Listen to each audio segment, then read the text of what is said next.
Let me go to my channel, make sure we are running live. Of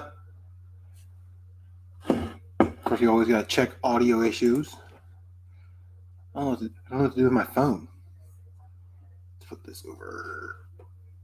Here, we'll move the PS4 control out of the way. That sounds good. Check audio. All right, so that sounds good. We'll move the mic a little bit closer. We'll mute ourselves. And we'll see everybody filtering in. Look at this. Isn't this fun? So a lot of you voted for me to just stare into the camera. So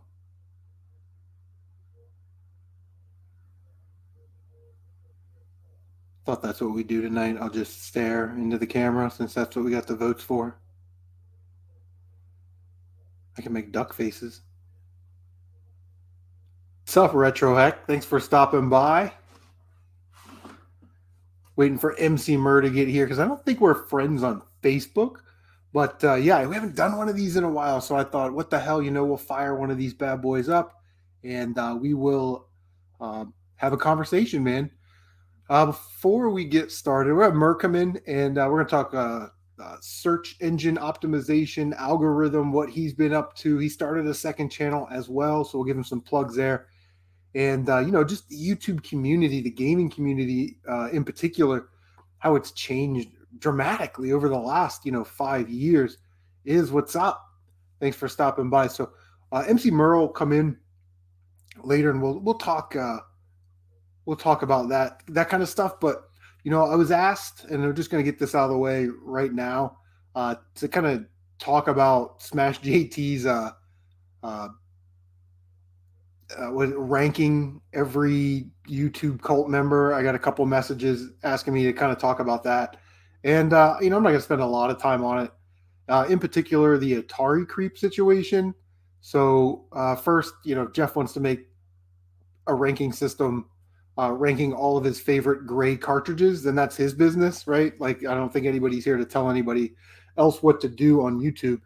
But it's my understanding that Darius Truxton thought of that idea first. So there we go. Jeff out there stealing content from people. Typical Smash JT. Now, the other part of that was the Atari creep situation. Jeff kind of hit Atari creep a little bit hard in that video, I think, bringing up a video in a situation where, Atari creep was, at his most vulnerable, man. He was making a video talking about how, Amico saved his life and, he's got depression and all these things. And Jeff went after that, sort of linking that to almost that Atari creep needed to have a relationship with Tommy, and Tommy's not his friend and all this stuff. I don't know what anybody's relationship is with that. You know what I mean? Like if maybe Atari creep has a really good relationship with Tommy Tellerico. I don't know. It's not my business. And, Retro Bro says he has a relationship with Tommy, and that's fine. And that they don't talk about Amico stuff. That's cool, man. I mean, that's what we do, right? We're up here to make friends. What's up, Nintendo? But, I think going after someone when they're at their most vulnerable is, I don't know how I feel about that. Atari Creep did make the video and did make it public and he did post it. So, anything on YouTube is sort of fair game, but I can honestly see both people's opinions on that. I can definitely respect both of those. Secondhand toy dealer, there he is. I have to catch up on some of your pickup videos, but those are just some of my thoughts on that. I think if I were going to make the videos that Smash made about ranking people or whatever, I probably wouldn't have done that with Atari Creep. But like I said, he posted it online. That doesn't mean that gives you fair game to attack him, but it is kind of there, So I can definitely see both people's opinions on that. So what is everybody up to? That's it. That's all I'm going to say about that stuff. But what's up, man? Retro Hack is Nintendo secondhand toy dealer. What games you playing? What are you up to? Let me know. I'm gonna drop this link in here for Emceemur when he gets here. And if you're gonna make those videos and say it's like tongue in cheek, you might want to not want to go so hard on someone. There he is, Emceemur, our special guest tonight. I dropped the link, brother. Feel free to jump in whenever you want to jump in, and we've got a couple topics for you ready to go tonight, buddy. So yeah, just waiting on you to get in here. Secondhand Toy Dealer does a toy show, obviously on his YouTube channel, so make sure you check that out. Toy pickups and things like that. His goal is to build, like we like build game rooms. Like he wants to build essentially a toy store. So he'll go out and buy different types of toys. Where I hit more like the Lego, the Star Wars stuff, Micro Machines, that kind of stuff. Secondhand Toy Dealer finds like all these little like oddball toys and all that stuff. Retro Reminiscence. What's going on, man? Yeah, haven't done one of these hangouts for a while, so figure we'll jump in here. I asked Emceemur to jump on, and he's going to jump on here in a minute or two. But yeah, just kind of seeing what everybody's up to, what everybody's doing. Everybody's all hanging out, having a good time on their Friday night. There he is, the man, the myth, the legend, right there. I guess I'll add him to the stream. I guess we'll do that. We'll be nice enough. Merman, what's up? I'm hearing some of your audio behind what you've already said.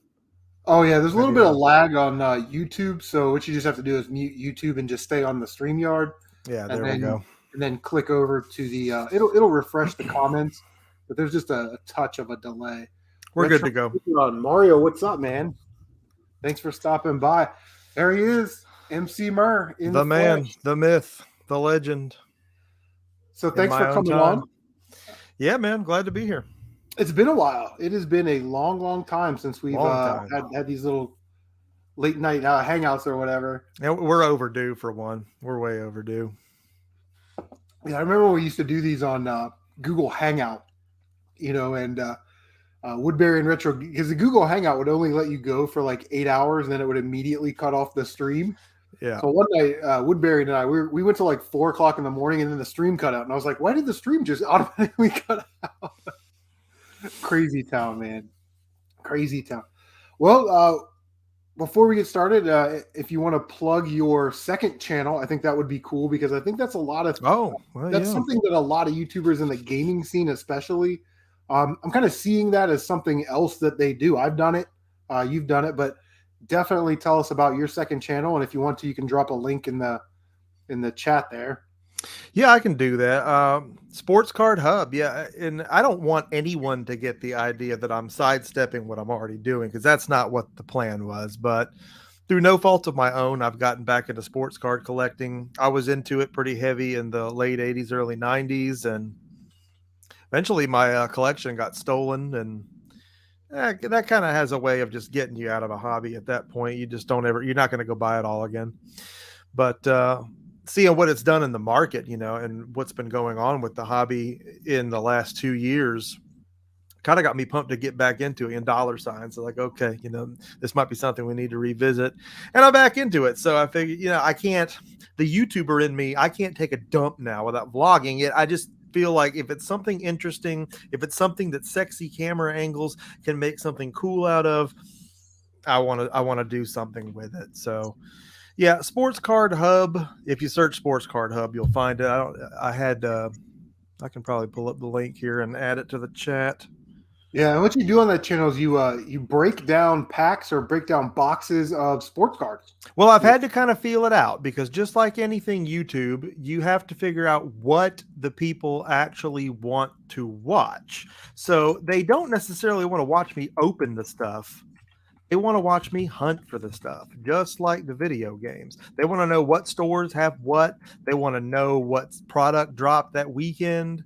And, I can provide that for them if I vlog my outings to the Walmarts and, Target and wherever else. Isn't that odd? Like that's where you could go to get product, you know what I mean? Like you could go to the big box stores, you could go to your local hobby store, baseball card shop, or turn to an online source if you live in sort of more of an isolated area.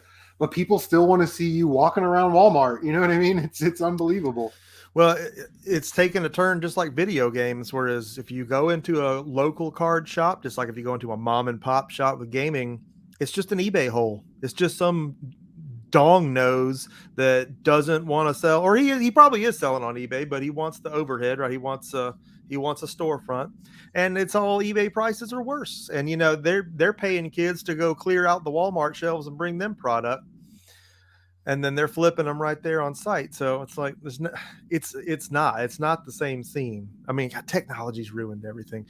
We sound like such old farts when we Yeah, talk about right. this stuff. But back in my day, you went into a local card shop Yeah, and you bought cards for retail, and you don't do that now. So it's like hunting for rare anything. It's just like game hunting. You got to be in the wild, and you got to be there early. And yep, God, it's a battlefield. It's just not. But I won't lie, that's part of the excitement for me is the hunt, you know, agree. because That's my when favorite part. when you don't come up empty, it's a big morning, right? Now, if I could just buy whatever, maybe it wouldn't be that exciting. I don't know. Yeah. I put a link to it though in the chat on the StreamYard. I don't know if you can put that in the chat to the video. I've never been on this platform before, but Oh, let me see. Oh, in the private chat, I see. I got you. yeah, it's one of those things that I don't. I'm not going to focus mind, body, and soul on it. Obviously, the Emceemur channel is the focus. So you know, Yeah, real good. I don't want anybody to think that I'm stepping out on my own main project to do that because that's not the case. It's just something that it's very low effort, but it's something I'm having fun making just on the side. Yeah, for sure. Nostalgia's in the house. Phil Twerpin, what's up, man? Waiting for Phil to live stream the Mega Man X double boss fight levels, man. That looks a great. Nintendo says he's trying to finish Chrono Trigger. Had it for over 20 years and never actually beat it. Yeah, we got some games like that. You know, I'd never beaten Ninja Turtles until this year. It's great stuff. Hmm. Retro Heck, I haven't been playing much of anything. Contemplating getting rid of stuff. Yeah, I always say I'm going to get rid of stuff, the like Sega stuff that I don't play, but then I never spend the weekend to go through it. You know what I mean? So it all just sits there. But you know, Murray, you were just talking about what people want to watch, and you know, a lot of smaller channels struggle with things like SEOs, algorithms, things like that. And sometimes, you know, if you're doing a fishing channel, what we do in the gaming community doesn't pass. But there are certainly some similar things that go on, and you know a lot more about it than I do. So, for smaller channels that want to increase their reach, how can they use the algorithm and the SEO to really help themselves out? Well, you know, we throw around the word algorithm a lot, and it's usually in a negative sense, like you know, it's beaten me down, or it's picked me to lose, or it's broken. And you know, we've all said that at times. And I'm not going to say that you know things can't be improved, but an algorithm isn't a person, right? It can't hate you, it can't have negative feelings towards you, and it can't pick you to lose. And this sports channel is a great example of taking what I have applied to the gaming channel over here to make sure that I've got optimum visibility on something that really technically should not have any. So at only 135 subscribers, I'm banging out between 500 and 900 views per video because I've made sure that pre-upload these videos have their best chance of being visible.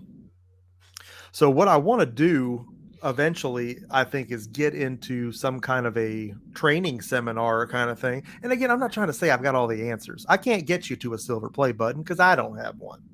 But I can at least share with people what I'm doing that is working when it is working. I think if you look at my numbers, you're seeing consistency, and it's not as much growth as I like, but it's still growth, right? And Right. I can attribute it to something. You know, a lot of people don't want to talk about, you know, how they get to where they are or what they're, and that's fine. That's their right to not talk about it.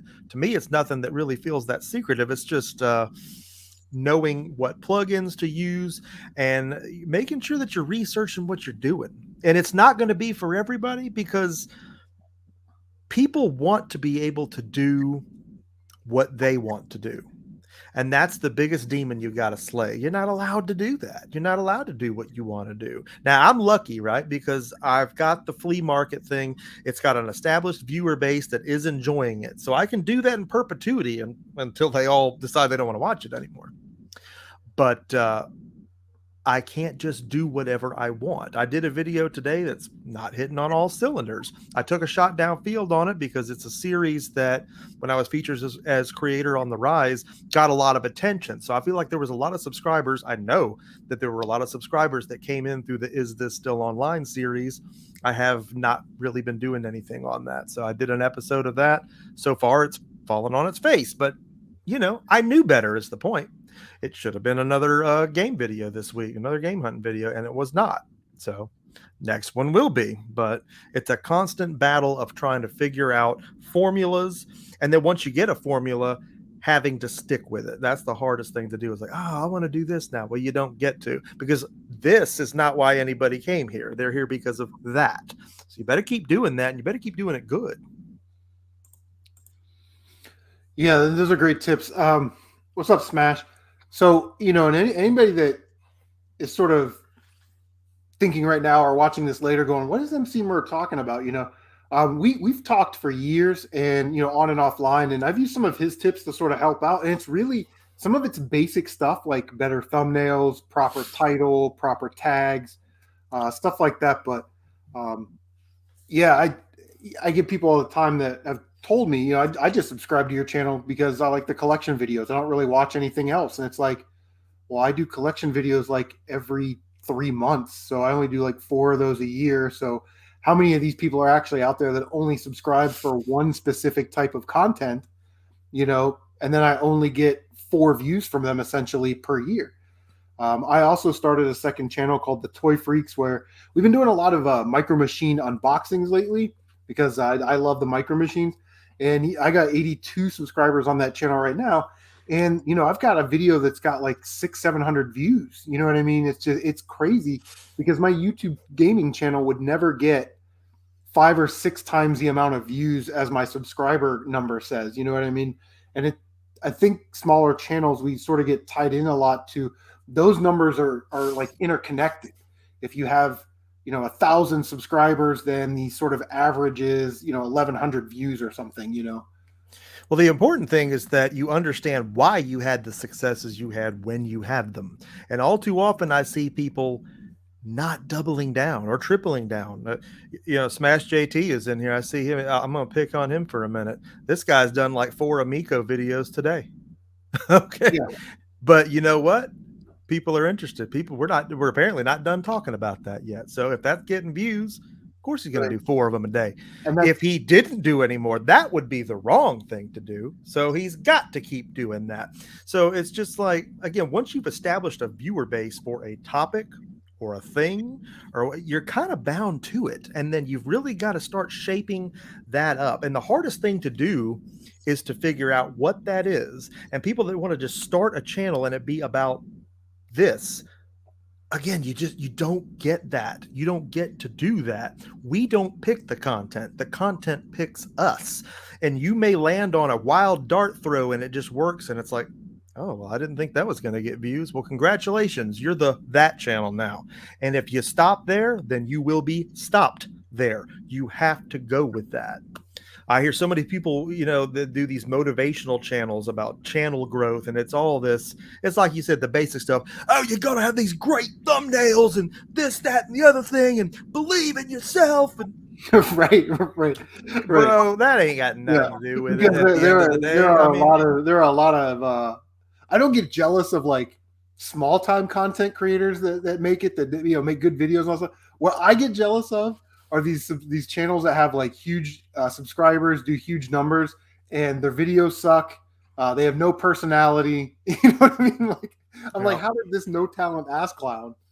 But you're right. I mean, they found that vein and they just inject into it every single day.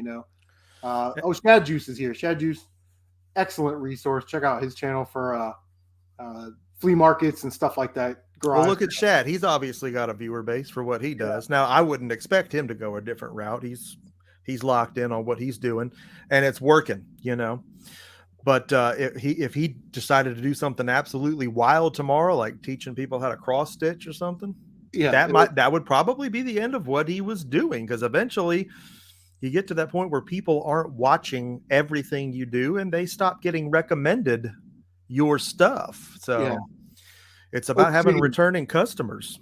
Oak City, thank you for the $2 super chat. He says, Phil Twerpin for mayor. Let's get some buttons made. Hell yeah. And then he says, buy a burrito. But I think where Shad Juice hits a lot of interest or whatever, gets all those views, is because what he does is sort of cross collecting communities where most of us are just sort of like maybe video games and action figures. He does video games, action figures, the reseller community, the eBay community, Goodwill. You know what I mean? Like he just hits all of those people. Well, he's focused on the money too, and it took me a few years to realize that no one cares about just what you found. They want to see you finding it, and they want to know how much that stuff's worth. In fact, Yeah, the straight up resale channels bury my numbers, just flat out bury them, yeah. because Well, people are more into the money aspect than they are any of the, and those I resale mean, channels. yeah, I what you always found is neat, but that's I where it always stops. like pickup videos and stuff like that. But it was like, oh, cool, Emceemur, Andy picked this up today. That's cool. Hey, man, hey, let me text you real quick. Dude, great job on that pickup. That was awesome. Um, but when COVID hit and everybody was working from home and going out and hitting the garage sales and the thrift stores and our retail arbitrage and all that stuff, Yeah. man, those channels and those views really shot through the roof. People look, JT just mentioned Jake Randall, the guy that blew up showing everybody where to find PS5 consoles, and he did. I mean, so there's a perfect example of he was doing something that people are actively searching for. You've got to make sure that what you're doing answers a question. I mean, every piece of content you do has to definitely provide information, but it needs to be something that people are looking for. Now, again, I made a video today that, it's probably going to be a slow burner. It may do well in the long run, but overall, my Is This Online series, that's a question. That's a question people are asking. Is this game still online? I mean, to even do it, I have to ask the question, is this game still online? yeah, So that's an example of this is something that someone is typing into a search bar. And if your title is not that, you're not done doing research. That dude, I mean, he catapulted to fame overnight because he took something that people were literally probably spamming their search bars. Where can I buy a PS5? And I don't know how he's going to follow that up. I right. mean, but that's tomorrow's problem. I mean, when for they're now, when they're he's when they're readily available 6 or 8 months from now for Christmas, what are you gonna do? Oh, Shadju says live streaming kills the channel too. Live streams yes, mess your a channel up. hundred, 100% just destroys it. And the Is there a- reason is this: it's yeah, not that live streams are bad. It's not that they're bad. Live streams are fun. They're entertaining. They're what really pulls the community together. I love doing them when I did them. But what happens is this: now YouTube categorizes live content in a different way, in a completely separate way. It actually archives it in a separate way. And the odds of people being recommended your dead live stream later on are slim to none. It's just not going to happen. The only live streams I've had that ever had success after they were not live anymore, or yards after catch, or whatever you want to call it, were ones that were day one reviews of a game that maybe I picked up at 9 o'clock at a launch, got right on that night. The search is hot. People are looking for gameplay of it, and it's getting that residual, snowball effect after the fact. But just streaming Mario Brothers or something, man, you're going to be yeah, looking at that, after it's dead, because it's dead. And chances are they're not even going to see it. And yeah, if they do see it and they don't click on it, that's when the bad magic starts happening. That's when the bad juju comes in, the CTR, the click-through ratio. They saw your video, but they're not clicking it because it's a dead live stream. So they're effectively telling this algorithm that they don't want to watch you right now. And if that happens too many times, it stops recommending your content. So that's one of many ways live streams will kick you right in the jimmy when you're trying to grow a channel. It is a fun thing to do, and it's not going to kill your channel to do one every now and again. But these people that are just trying to make it streaming on the platform, or maybe 6 streams, 1 upload, 7 streams, 2 uploads, it's just, I mean, if you make it work, you make it work. But I've already pretty much proven on a yeah, whiteboard why it's not going to happen. The platform is not a bad platform, but it's not built for that. yeah. And is that because YouTube likes those videos to be like 12 minutes long and live streams are typically longer than that? I mean, is there a reason? I don't think YouTube even has a position on it. It's just the way, again, it's the way that the platform is built, and the fact that that type of content just doesn't. it checks all the boxes for content that can't be successful. Oh, your live stream's 4 hours. Nobody's going to click that. And if they do click it, they're not going to watch 4 hours. Retention is the Yeah. big thing. That's the daddy-o. The interaction and the retention. Those are the two biggest things that pimp out a piece of content. And a dead live stream can't get any of that, because if it even gets the click, they're just going to skip around, maybe watch 2 or 3 minutes of it, and they're out. They're probably not going to leave a comment because it's a dead live stream. It can't perform the way a piece of content needs to perform on the platform in order to flourish. It Yeah. can't do it. And it took me years to figure all this out. And again, I'm not trying to come off like I figured it all out. I'm just sharing with you what I have figured out and what I can prove to you based on my own experiences and analytics Yeah. works and is a thing. Yeah. Get to some comments here. Shadu says live streams are dead after the first day. No replay value. Yeah, I agree. Yeah. Mario, thank you for the $5 dono to help pay for about a gallon of gas to hit those yard sales. Well, we'll put it to good use, buddy. Hopefully, we'll come up with a big box of Legos or something. Nintendo agrees. What about streaming and deleting the vid once it's done? Smash JT $2.99 for the super chat. Thank you for the dono, Jeff. To Nintendo, I would propose this, because I mean, you'd hate to make a piece of content and delete it, right? I mean, yes, you can do that. If you're just trying to fart around, but make sure that you don't have any of the ill after effects, you can certainly do that. But for me, I would try to make sure that what I was streaming, again, is something that can succeed after the fact. And that means that it has to be something that people are looking for, i.e., a new game, a game that, it's a day one stream, something like that. Or it has to have something in the title suggesting that you're doing something specific, whether it's a speed run or a certain type of weapon kill compilation or something that, and again, you can do the research ahead of time. You can type these things into your search bars. You can see if channels your size are having any success doing similar videos. And again, this is contrary to doing your own thing and being original, but we all know it doesn't reward originality. You've got to get your proof of concept before you get into that stuff. So I would rather say, if you just got a live stream, make it something that can do real well. I've done some homebrews, like NES homebrews. That's something people are looking for. And with that kind of stuff in the title, over time, those have been slow burners. Those have done real well. Yeah. And again, launch streams of any type of game, any new game that's just dropped that people are searching for it right then, perfect time to do that. But as far as just like, chill and Mario stream, that's no one's searching. It's nothing against it. I'm just saying no one is searching for it. Again, the platform can't take things personally. It can't be out to get anyone. It's just, if your title is not something people are actively searching, there's your visibility issue. Is my audio okay? Everything sounds right? Yeah, it sounds really good. It sounds real crisp. Okay. Do you think that YouTube, maybe, because I remember, and we'll talk about this later, the way the gaming community used to be, right? Back in the good old days. Streaming was a big part of it, whether it was games or whatever. Yeah, absolutely. And now the fun part of it. Now it's just completely non-existent. Do you think it's YouTube's way of saying, we don't really want this content on our platform anymore because we can't compete with Twitch and all that? I don't think it's that at all. I just think they've made changes to studio that have in turn, by extension, have brought about changes in the way stream now and the way everything connects. And again, if you go up under all that in your studio, the live content is in a separate list. It's its own category. That means that it also ends up having, even post stream, its own separate visibility. And I don't think any of that was intentional. It's just, it is the way it is. So it's not something that you can really grow a channel with because of the way it's set up. But I don't think they would ever discourage it. I mean, they can make money off any video. So no, I don't think it's something that they're consciously against or anything like that. It's just the way it's set up now.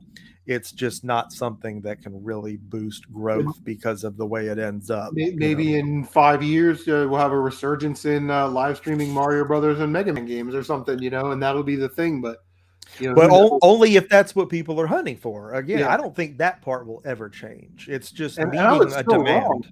I was so wrong because I would do the pickup videos and I would, try and shoot as much as I could while I was at the garage sale or the thrift store or wherever.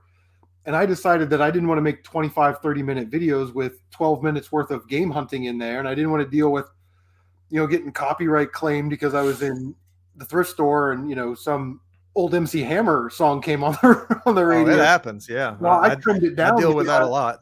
I wanted it to be in that, 12 to 15-minute range, that sort of easy, digestible, small time content. But, like you watch Shad Juice's numbers and really he's got a 30, 40-minute video. Really, the last 5 minutes is here's what I picked up. This is what it's going for. This is what I sold it for. All of it's walking around with a GoPro on.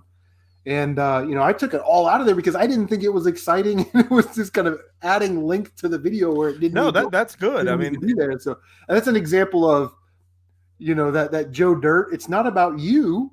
It's about the consumer, and the consumer wants to see you walking around garage sales all day. Then I guess that's what they want to watch, Well, you want to make sure that it's not dragging. And I look back at some of my old yard sale vids recently, and they were tough to watch, man. I mean, I'm no stranger to the stage or performance or anything like that, but that was tough to watch. And it's sad because that was 6 years ago. And the stuff we were finding back then, the bubble hadn't fully inflated yet. I mean, every weekend out, it was trunks full of NES games, trunks full of consoles, just the stuff that people now, I think some people are even kind of fluffing some of the pickups. I can't even believe that all of it's 100% sometimes. Yeah, right. I mean, I can tell the difference. A lot of people are straight up and just are really good at it, but I will tell you that stuff's thinning out. But what I'm driving at is it's a shame that those finds from back then can't get my production level of today. I wasn't even filming back then the actual hunts because it's like a deer hunter trying to make a video while he's trying to get a shot. Know, right? You don't want to spook your prey, man. You don't want, and they will get scared off. I've had people, they start looking at that GoPro. What's that? Are you filming me? Well, what is it? Oh, who are you with? It's like, it's for my down, bro. I was like, man, I'm a skateboarder and I just come from the park and I film I always just give it some complete line of crap. I can't believe, right? In today's world, from the second I step out of my door to go to work to the second I come in, I just assume that I'm being videotaped or recorded. You know what I mean? Being tracked with my phone, So for somebody to be out in public and get crazy. Phil says live streams are not dead. Listen, I like live streams. I'll throw on live streams when I'm playing a game. But I think when we're talking about the total number of views in the gaming community, because we have so many people that aren't gamers that come in just for resale numbers and what should I be looking for, that big group of people that came in, they're only looking for pickup videos. They don't care if you can, no death run Mega Man X. You know what I mean? They want to know, where can I find Mega Man X? Can I get it for $5? Can I resell it for 30? But you know what? The proof's in your numbers. I can't tell you that live streams are dead for you specifically, any one person. I can't tell you that. I can tell you that if I just pull up your numbers. We can look at your social blade. We can look at your last 10 videos. We can run the percentages against it. My view to sub ratios. I can tell you definitively if they're working or not. And at that point, you're either being honest with yourself or you're not. They're not dead because they're fun, right? We get everybody together and they're awesome. And I've been in Phil's live streams and they're fun. Everybody in the community has really fun live streams. And I'll say this too, my son, he's about to turn 6, but my project here on YouTube is about to turn 6.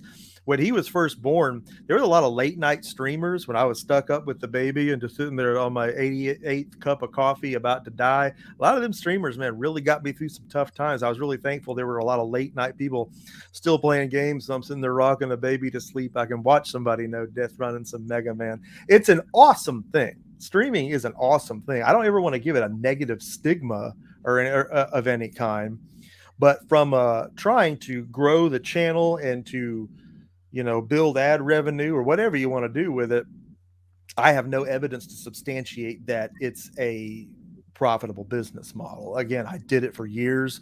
It was awesome, but it just didn't yield anything in the way of that. And again, I can't speak for everybody. If you can pull your numbers up and say, look at all this I'm doing on all my streams, buddy, killing it. Oh, well, then by all means, keep doing that. But I think a lot of folks, the end zone is different for them. Everybody's got their own goal. You've got people that will say, oh, I just do this for fun. And if you mean that, if you really do just do this for fun and you're not worried about the end game or the numbers or whatever, first of all, God bless you. You're probably a lot less stressed out than I am. But I think there's a lot of folks, though, too, that they say that for the same reason Charlie says the golden ticket makes the chocolate taste terrible, right? Because he didn't get the golden ticket. Yeah. I'm not saying I got a golden ticket. I'm just, you know what I'm saying? It's just like Yeah, it's anyone can attain these numbers. The numbers are there. We know what people watch. You can go to trending right now, look at the top 10 games, the top 10 games in the top 10 trending videos. You can look at the top 10 trending videos. You can look at the top 10 trending videos outside of gaming. You can figure out how to tie in so many things. They're going to do 110% better than the content that you just got done doing. That's myself included. The video I did today was the wrong video. I own it. It was not the right video to do. I took a shot downfield on something because I was crunched for time this week. My numbers are going to hurt for it because it wasn't the one I was supposed to do. So it's tough, man. It's a tough spot, but we all have the analytics. We all have Studio. We have the great plugins like vidIQ, TubeBuddy. You should be using them both. And I don't even mean the paid subscriptions. Just plug the dadgum things in on your Google. These things will tell you. Your channel will tell you. It's just like growing a plant. If it starts to wilt, you're like, uh-oh, this thing needs some water. It's the same thing. You just look at these numbers and you know if what you're doing isn't working. And that's not a mark against you as a creator. You can do amazing videos that no one will ever watch. That's the hardest thing about this. There's no originality. It's not going to reward originality. You got to see what's literally already being done. And I'm not saying steal other people's content, but you got to get yourself a piece of that big visibility and SEO pie. If you're not doing something that people are going to be actively searching for right then, you've already lost the race before you start running. That's the hard part about it. And it took me a long time to figure that out, because you just think that what you're doing is interesting, so other people are going to think so too. But it's not that it's not interesting, it's that they're never going to see it. Yeah, for sure. The visibility issue. And like I said, I started using some of the things that you were talking about. You were talking about vidIQ and stuff like that to kind of look at. I still don't understand everything that's going on or how to look at what's trending and how to get to there. But I think it's important for people on YouTube, especially even if you're doing it. Listen, people, you just made that video for the views. Yeah, of course. Why else? I mean, I didn't make the video so it got 0 views. I didn't make it for myself. No. I think people are funny when they say that, but I do believe people when they say that they do YouTube as a hobby or they do it for fun, that kind of thing. And, they're not trying to be, PewDiePie or even, up there in that 200,000 subscriber range. I just think it's interesting that all this goes into it. And one of the things that I really had to break was, like you said, it's not what I want to make. It's what everybody else wants to see is more important. And that's absolutely great advice. I use those skills on the Toy Freaks channel, and that's why we're doing some pretty decent numbers over there. The other thing, I haven't made a video on that channel in a while, and you can already see the views going. You know what I mean? So it's got to be consistent. Ideally, you're getting 3 uploads a week. Do I do that? No, because I'm a dad first and all this second. I can't get 3 videos out a week. I just can't do it. And then you're like, oh, well, you've got to, be better about your time management and this, that. And you do, but at the same time, there's only so many hours in the day. Okay. Right. And but at the end of the day, that's just excuses. The platform, again, it's not a human, it's not a living, breathing thing. It's not punishing you because it doesn't like you. But if you don't do things the way they're supposed to be done, yes, you're going to suffer as a result. So Mr. V is in the house. What's up, Mr. V? One of my favorite toy channels. Kicking it old school with some old names here. And it's great because I think back to the beginning of all this. Yeah. And Chris, you were one of the first people that told me, you know what, you're going to do something with this, right? The first person that actually saw I had something going on. And I'll always be thankful for that. Your videos are always like sharply edited. You're very succinct. You have a lot of like those B footage. So you're like talking about the game instead of just talking about it and standing there holding it. You're talking about it, but then you go to a panning shot of the game. You know what I mean? Nice backdrops. It just looks really nice, and the transitions are real slick. And I think you've got a really cool format with the way you do your pickup videos, because typically it's like, here's me at the yard sale, the thrift store, and then let's go back to the game room and check out the pickups. But you break it up into sections.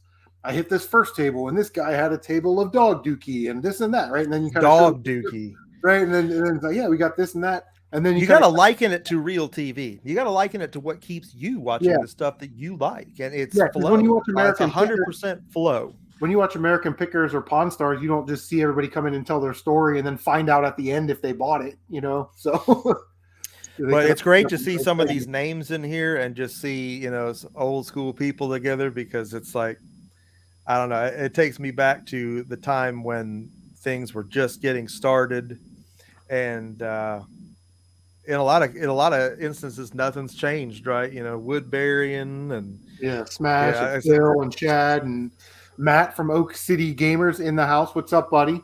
The old school community, man. It's still there, and it's still really cool. No, there we go. Hey, how's it going? Good. Everyone hear me? Yep. Yeah. Emceemur, glad to see you, man. Yeah, man. Likewise. Actually, public apology. You called on us to do something in a video about 3 years ago, and we never did it because it's hard for us to get together sometimes. The statute might have run out on that by now. It may not be a good idea anymore. You have to run it by me again. It's all right. I don't even really recall what it is. I just remember I never did it. Because we were just discussing strategies of what every channel's got to do at the time they do it, and how so much research is involved in figuring out every next move you make, unless it's already a series that has that established viewer base. And again, the game hunting thing, it's there's such a large viewer base for game hunting now versus when I started doing this. I don't think it was there yet, because I don't remember seeing a lot of flipping channels back then regards to gaming. I'm not saying they weren't there. I'm just saying I don't remember seeing them. I remember seeing game chasers and stuff like that. And there was never a lot of talk about the money and the business end of it. No, I agree with that. That's something you said earlier that so I would say that I got into this by, for the love of it. Okay. Honestly, I always viewed our channel as a bit of a joke. Not a joke about us, but a joke about YouTube in general. That being said, I think, Chris, you know what I'm talking about. There's a fair amount of satire that I try to weave into my life. And you can see that in the editing, the videos and stuff. But no, I agree with you, man. My best videos right now are flea market videos. It's where the audience is. It's where we're hoping to get one in next, not this weekend, but the weekend after next. So no, I totally agree. And the longer I do this, the more I do think about the money, and less about how much I love doing it, because I'm doing it for nothing essentially. So I get what you're saying in many respects, and I actually kind of really appreciate the stream right now, because it's indicative of what I'm working on right now, working on something that's not my regular kind of show. And also kind of, I'd say I'm doing a maintenance show. The last 2 episodes had stuff, featured stuff from Chris from CM Retro. I got 2 more coming. They're delayed by 2 weeks. So, but I make them in batches. So, it's like just trying to get something out there, keep going, remember why I'm doing this, and then work on that big idea that I've got stuff going for. So, yeah, it's a lot. It is. Rhea is in the house. Rhea, thanks for stopping by. Yes, hit that like button. It always helps out. Everybody check out Rhea's channel. Rhea's been live streaming a lot lately. I was on her live stream a couple weeks ago or so. We were talking about collecting and like how to protect your collection, that type of stuff. And recently she's been playing some Mario Kart, some Sonic, and all that stuff. So make sure you check out Rhea's channel, throw her a sub, get her up to 1,000 subscribers would be awesome. And she's just a great friend of the channel. But Nintendo said it, man. Misses this community about 8 years ago. There was such a stronger sense of community. And I think, the second part of our discussion tonight kind of leads into that. And it was completely different back then. And and I'm not saying back then like 1980, right? We're talking like 5 or 6 years ago. Yeah. And for me, it was like there were always sort of little cliques, or little sub communities, but we were all willing to participate with everybody else, whether it was challenge videos, tag videos, that type of stuff. And like Murr is saying, because it all ties together. What Murr is saying is like that shit's not going to get views. Create another Amico video. You know what I mean? And YouTube really turned into drama, a lot of drama channels, and I'm a news authority channels. The money came into it, and it made it sort of weird. People that I thought were going to be on YouTube for a while, just left. It is a minefield out there. It's not the same community. So I just want to capture your guys' thoughts real quick on, what your recollection of the gaming community was, 5, 6, 7, 8 years ago on YouTube, because it's definitely different. We'll just start with Murr, and then Matt, if you want to round it off. Well, it was very tight knit, and then some things just kind of started to pull together a lot of other different groups. I remember Smash JT was doing some channel help streams a long time ago, and that and I'm not saying this in a negative sense. I'm just saying it did kind of pull in some new blood. You mentioned different cliques. I don't even want to call them cliques. I mean, just different groups of people, right. And it kind of pulled it together and made it a little larger. But once you add more and more people into things, obviously dynamics and chemistry have to change. So yeah, some groups kind of did go their separate ways and kind of branched off into some different things. Again, not even saying that in a negative sense, it's just natural behavior. So maybe that contributed over time to maybe it felt like we're all kind of separated to an extent. I just hope everybody knows that that's not the way I feel about it, and that if anybody ever wants to reach out to me about anything, in regards to the stuff we've been talking about tonight, it's something I'm very open to discussing, and I would want to at least pass along what I know along to anybody. I like to help people out, and I probably wouldn't have kept doing all this had I not been able to meet all of these people initially when I came into this, because I really thought when I started, maybe I'd have about 8 to 10 subscribers. I'd probably know personally all of them, and that's all it would ever do. Right. So yeah, it's a neat thing to me. And I'm not worried about, I don't care how big anything ever gets on my end. I'm always going to really be about, the friends that I've made on the way up to this point. And it's just, community is a really awesome thing, even though it doesn't really yield its own numbers or necessarily give any kind of statistical benefit of any kind. It should be the same now as it was then. And it can be, we just have to have the same outlook on it. Yeah. I think like, our groups, right? Like, Shad Juice and I were in like a group with like Tight White and Power Player Paul and Jason Vectrex, and we all Kane Deathbreaker. We had like a text group, you know what I mean, where we were just all binging and bopping each other in the text group all day long, and it was cool. And of course, that fell apart. But you had these other groups like the Canadian crowd, like Liquid Wayno would throw out challenges to Banshee Boardwalk N64, do your fastest time, and it was sort of. It was really there was a sense of community, and now it's like you're either with this particular person or you're against them, and it really has turned into almost, I hate to say hate fest because that sounds stupid, but it's really turned into that type of atmosphere in YouTube gaming community, and at least how I feel. It's so different than it was 5 or 6 years ago. Oh yeah, I agree. Honestly, if I could chime in, the community back then is the reason I got into doing anything in YouTube, really. And Smash JT, if you're thinking about getting back into those things, I actually thought that I was one of those weirdos to you, but I honestly, I wasn't. There's more than one person on this channel, so, but I actually, I think those streams were pretty good. I honestly wish you had watched the video we kind of tailor-made for it, but you didn't do a video right away. But I'd love to talk to Jeff about that specifically one time. I think I've been alluding to that in his live streams. Anyway, the thing I'm saying is I think that there's still elements of that in the community. I just think there's a lot of jaded people in this community, and the clicks or the I never really saw the clicks. I at least in the first couple of years, but the reality is like you see them eventually, and as much as you want to stay out of them, you try to stay out of them. Sometimes you get sucked into them, and I feel like oh, absolutely, Jeff, for real.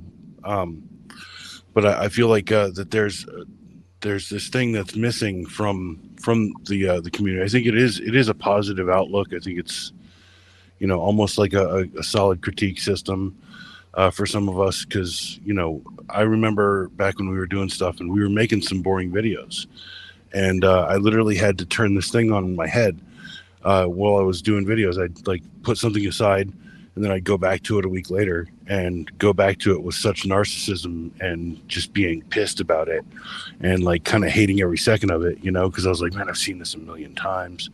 And, I think video production and live things, they're separate. So the community is intrinsically attached to that live stuff, and it's hard to balance that if you want to do both on the channel, like Mur said. And I don't know anyone who really does it that well. I've never actually seen a channel that does it that well. So, Yeah.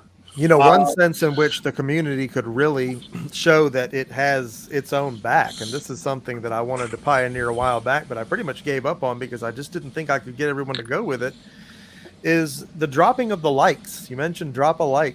Yeah. Drop a like. And I've had people say, man, you shouldn't even be asking for likes, man. If you're going to ask me for like, I'm not going to drop a like. What? Yeah, well, and kind of go back real quick to what we were talking about Did earlier. you like it? I mean, if everybody that was in this community dropped a like on the stuff because I'm going to tell you right now, and I see Solid Nate there in the chat. He's another big time, heavy duty streamer, Ghosts and Goblins resident champion, 11 Death Loop master. I get into some of these streams. T-Belly, he's another guy I've been in his streams. Yeah. And I T-Belly. see, I'm Captain Algebra too. I'm going to mention him too. I see 18 people watching. Okay. 18 people watching. Great. Good for you. And he streams for 3 hours. That 18 goes up to 32, back down to 18. It fluctuates, but this is where the analytics come in. I looked, and when I'm in those people's streams, I always say, hey, everybody, go ahead and drop a like. It's not my stream. I have no skin in the game, but I hope people are paying attention. Drop a like. That interaction is what's going to get this thing's yards after catch if it can actually get them. But I come back in the next day, and it's like there's 7 thumbs up. It's like, bro. Y'all sat there for 3 hours and you couldn't even be bothered. And you're chatting, you're talking, and you couldn't even flip the freaking live chat down. I've been getting a lot of flip comments lately of people saying that they don't like that I ask for likes. If you don't call people to action, they're not going to take action. Yep. And you need them to take action. I'm not trying to be a prick about it. I remember you and I had this conversation a year ago about, I was asking you how you get that little like and subscribe thing to pop up at the front of your video. Yeah. And you were saying, it's a call to action. You put it there. I'm like, well, don't people know to subscribe? He's like, hey, nope. You know why YouTube wants you to do it? Because it works. And that was I know it's an annoyance. You don't want to hear me say, hey, everybody, how are you going to like this video? Hope you really like this video. Drop a like on this video. Hope if you haven't done so, you can subscribe to the Emceemur Show. Be part of our digital president of the fantastic. You need to be punished back that notification bell. If the new content goes live, it's about I know you don't want to hear that 500 times. Everybody does it because it works. But if I don't tell you, you're not going to do I mean, because I'm sitting here telling people to do it and they're not doing Emceemur, hold on really quick. If you did that in every video, I would be a happy person. What you just did right there, that's super. Just like a whole legal statement. A whole legal statement. You record it really fast and then you double it up. Oh my God, I'd love it. I've been told God if you play it back at 2 times speed. I did a little research on that about that call to action at the beginning and at the end, right? Where that I think comes from is there used to be this program called Where There's a Will, There's an A. It was an academic program. I remember that. Instead of studying for an hour, study for 15 minutes at a time, because you typically remember the first and the last thing that you study. So if I'm telling you at the beginning of the video and at the end of the video to like and subscribe and all those things, then you're probably going to remember to do it because I told you twice. It was at the beginning and it was at the end. It's real weird, kind of. They're not going to make it to the end, too. Again, you got to watch your Oh retention. yeah. They're not going to make it to the end. I'll do a 15-minute video and they watch 8 of the minutes. And I'm thankful that they watched 8 of the minutes. Don't get me wrong, but there has to be that call to action initially. Do you look at the drop off analytics? Because those things are all of it. Those things are crazy. Where you can literally see where people are skipping. Where is people skipping? Yeah. And I always try and cut that out of my videos. Where would I skip in someone else's? Mr. Venegas, thank you so much for the $10 dono in capital letters. Gamers for life. Yeah. NWO. Definitely for real. Phil Turpin for mayor. Says Mario's asking, is the jealousy that ruined the community? I don't think it's jealousy. I think it's when the money started to come into it, you had a lot of people go, you know what? Murr, you can't help me out because your videos don't get a lot of views. Smash AT, you're my buddy now. And you got a lot of coat hangers that aren't really good people that are trying to flow with these people. And it caused more division. At least that's how I see it. What do you guys think? No, I agree. That's a great way to say it. Honestly, I just wish that if someone was jealous, that there was a clear and easy way for us to help that person with what they're feeling, I guess, because I almost never get jealous. I live in a shithole. I love it. And look, there's cobwebs right there. That doesn't happen in a day. So you could put some some little Halo guys in there, like the little I've got minifigure guys, and it could be like your own little Earth Defense Force. I've got where the guys are stuck into the. This is a globe from the 1980s, and this is a thing of beauty. A chemical sign used for education purposes. And then there's a whole stack of DeLoreans right here. It's hard to see, but Jay, NES Addict in the house, crushing. Jay had a goal of getting the 350 Nintendo games this year. He's already at like 330. He's killing it. Jay's the man, dude. Jay is killing it. I love his videos. Think about jealousy and all that stuff. I'll let you guys talk. I'm gonna go run and grab a. Murr, you got to talk, man. I said my piece. Well, I'm not going to tell you I've never been envious of somebody else's numbers, but I'll agree. 100%. I've just tried to use it to drive myself and try to figure out what I can do to, attain anything close to that. And sometimes it's a complete mystery. There's some channels that just walk on water. And again, I'm telling you right now, I don't know it all. I see some channels that are just walking on water, and I can't explain to you why anybody gives a flying fig about what they're doing. A lot of times it's very obvious what it is, whether it's a good or a bad thing. But in some cases, it's a complete mystery. And in some cases, it's well-deserved. Sometimes you see something that's just so well done that it's like, man, no wonder people are into this. I mean, it might as well be on Netflix at this level. Well, but I've just tried to use it to push me to say, okay, I mean, you can't get upset that anything's, because there's always going to be somebody better than you. So you've got to figure out, you got to keep dangling your own carrot there and figuring out, how do I get to this level? And again, I'm not saying to rip anybody off. I'm just saying, how can you make your own improvements? How can you take things that you're seeing and experiencing and kind of form fit them to what you're doing? What can change in your format to ensure that people get there to begin with and then in turn stick around too? And it's something you have to ask every time you make anything. It's a lot, man. It's a lot. Every single time I put out a video, I learn something from doing that. And that's important, I think. It is. I don't think everyone does. I think some people just kind of flatline it and they just keep doing. And if they're happy, that's okay. But you can buy equipment. You can buy a nice camera. Okay. But my cell phone always worked. Okay. I'm saying new equipment isn't going to make the videos better. It's not going to make your reach better. Coming up with better videos will.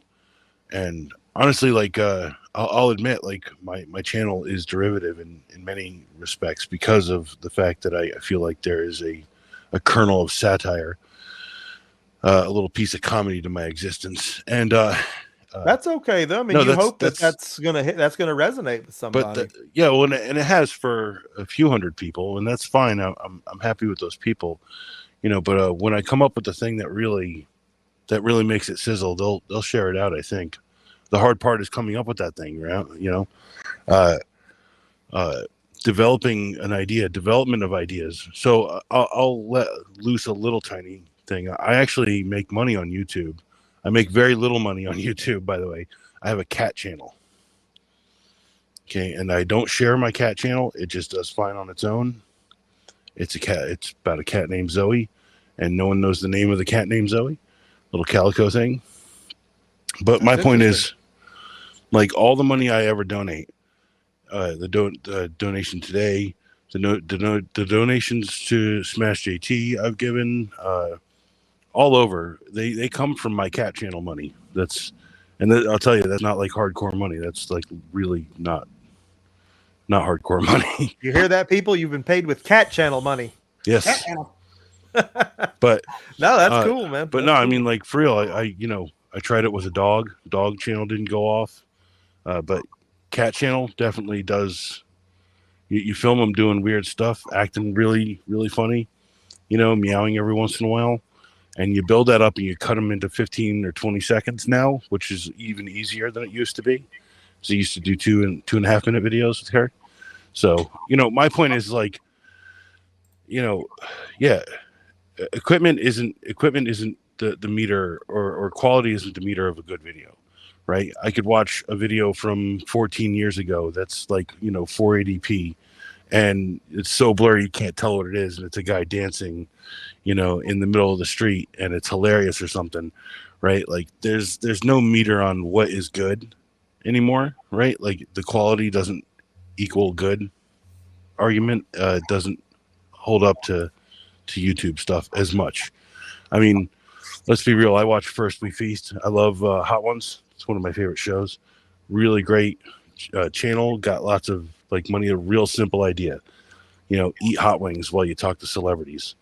I wish I had come up with it, but it's like Smash JT should do drink red wine with other YouTubers.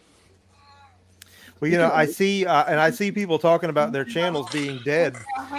The thing of it is I can take any one of your channels and I can sit down with you and I can look at your numbers and I can get you moving back the other way. I mean, you're never dead. If you're still breathing, you're not dead, right? So, and I can do it in a way that is not, again, I've seen so many of these channels that their channels. It becomes a real chicken or the egg thing. It's like, so you were born knowing everything about YouTube. I'm sure they had channels before that, but it's just weird, man. And it's always the same refrains. You got to have good thumbnails and yada, yada, thumbnail. Stop. Let's look at what you really need to do, because you got to really take what that specific channel is doing, and you have to figure out how to apply my tactics, my system, my formulas to what they're doing. And you may not be able to. You may look at it and say, you know what? Your channel's dead because what you're doing isn't going to work. And that's a hard realization. Yeah. And I about had to realize it myself until I figured out a way to pull a actual viewer base in on the game hunting thing. If I hadn't, I'd have been going a completely different route, probably, just reviews and unboxings and stuff like that. And for a long time, it was that. But and it's Nostalgia even says that Mert needs to start a self-help. If I had time, I would. But what I'd really like to do is just kind of take some people to the side and kind of try to offer a little bit of insight to kind of get them back in the, because it's nothing that you constantly need someone to tell you. Once you kind of get an idea of the formula and how to apply it, things will start going the other way for you. And then you'll start realizing what you need to look for when you're trying to make every next piece of content that you back do. To the equipment, I think, real quick, I don't think you need to start a self-help channel. I think you just need to start an MCN. Well, I mean, I'm at the point now where I have no more time to put into anything. And I don't even have enough time to put into the channel as it is, and it's rough. But I do still want to try to, because it doesn't take much time for me to, and maybe I'm missing the mark on something lucrative. Maybe I should be doing a channel multi-channel or something. Yeah, I mean, like, because for real. It doesn't mean that you're not going to take you're not going to take the ball I pass you and actually run farther than me. Yeah, you might. You may have something better than me. No. It's one of those things to where I just the people that aren't growing just need to look at things a different way and start utilizing a few things that they're not currently utilizing, and it's going to make all the difference in the world. Well, that's the thing I'm saying is, like, if you were an intrinsic part of that, would be a different story. So, Chris, you were about to say something about equipment and stuff like that. Yeah, and it's one of those. Sorry. It goes back to how YouTube has changed, how the gaming community has changed. Because when I started, it was like, man, I need a better camera, I need a better light setup, I need to make better thumbnails, I need to do all this stuff better. And Jeff said it best. Yeah, he makes videos walking in the woods, And I was at Five Below today with my daughter, and I thought, man, I'm gonna buy one of these suction cup thingies to put in my car, and I'll just make videos on the way home, or do something, and make videos that way because. At work, I'll watch some. I'll watch for example, I'll watch a Smash JT video about the Amico or something, and I'll want to respond to it. And then by the time I get home, I'm like, what did I want to? You know what? Forget it. I forgot what I wanted to make a video on. Congratulations to Nintendo for hitting 1,100. But again, we were talking about channels. Nintendo is sort of RPG savvy when it comes to video games, and when he started making those videos, like. Rarest RPGs, most valuable RPGs, most obscure RPGs, per consoles and stuff like that. Those videos probably got a lot more hits than your normal channels videos would get because people are flea market guys and thrift store guys and garage sale guys are out there like, what's Parasite Eve? Is this rare? Is Parasite Eve rare? And then you're one of the videos that pops up, Oh, and I actually I have to go. It was great to talk to everyone. I man. really wish I had more time, but I want to say that I think it is great that you get 1,000 subscribers. I never saw subscribers as a metric for my success. Yeah. I saw it as a metric for the chance of success I had at something popping off or doing well. And like I said, cats, like the cat channel, so much easier, so much like people just go and see stuff, but. And I don't know how to explain it. You put a cute cat there. I tried my dog. He was a puppy. He was cute. Didn't work. All I'm saying. So yeah, look right there. It's gold sitting right behind you, man. You're just not putting it into action. Vertical videos. So there was a YouTuber that I used to follow. His name was 60 Formula, and he got in. I remember him. He got in on this N64 stuff. Like years ago, like he's got like a boxed collection. He's got like the Pikachu thing that they had at Blockbuster, where you could take your Pokemon Snap and put it in there. Right, he's got one of those kiosks and stuff. And he switched his channel over to his Shiba Inu dog channel, and he crushing it. Yep, he's numbers. Yep. Well, I just got a new French Bulldog puppy. Do I just need to completely change my branding tomorrow? No. Just start a channel just for your French Bulldog puppy. And just follow him around. And follow him around. He's something else, I'll tell you that. Follow the dog around for like half an hour doing cute shit for real. Like give him a treat and then teach him a couple things. That's all I'm saying. With a cat, it's a lot easier because they just like they're indifferent. Yeah, they just tell you what they want. That he thinks the key to YouTube is to be a hot chick. Well, I'm hot, but I'm not a chick. I could identify as one, though, I guess. Liquid Nate, the problem is that I remember this hot chick named Solid Nate who's way better than you. And that hot chick just disappeared off the internet one day. Yeah. And so I see, Smash JT mentioned here about a podcast listening format. I see Brandon Friesenfactor is here. No reason to watch it, just listen. This is something else I've really been trying to work on. Get words on your dadgum screen. You've got to have stuff going on that screen. It can't be just you talking. If it is, and again, it's okay if it is just you talking, but if you want people watching and not where they're going to switch off and go do something else, you got to have stuff going on that screen. Pop-ups, pictures, words, stuff, animations. It's got to, you're pulling people in. There's a reason they call, you just, that's a form of engagement. That's another way that you engage these viewers. And I've been trying to take every opportunity I have to put something on the screen, even if it's just a hashtag. I made you read it to kind of make sure that you're keeping eyes on it. If that's the goal. I mean, if you're just doing a podcast, obviously that doesn't matter, but I did want to touch on that. I'd like to say I kind of agree with what Smash said. There is a lot of times where, like Metal Jesus Rocks video today that he put out, I just listened to it while I was walking around the thrift store. And, there's only so many times you can buy sports games. So, those episodes never get made. And my point that I'm saying is like, we've decided to take a definite break from that kind of content just to remind ourselves why we're doing it, what we're doing. When we have a live content channel, we actually spun that off, I think, about a year ago now, and that's where all the equipment really went, like the cameras and stuff, and computers.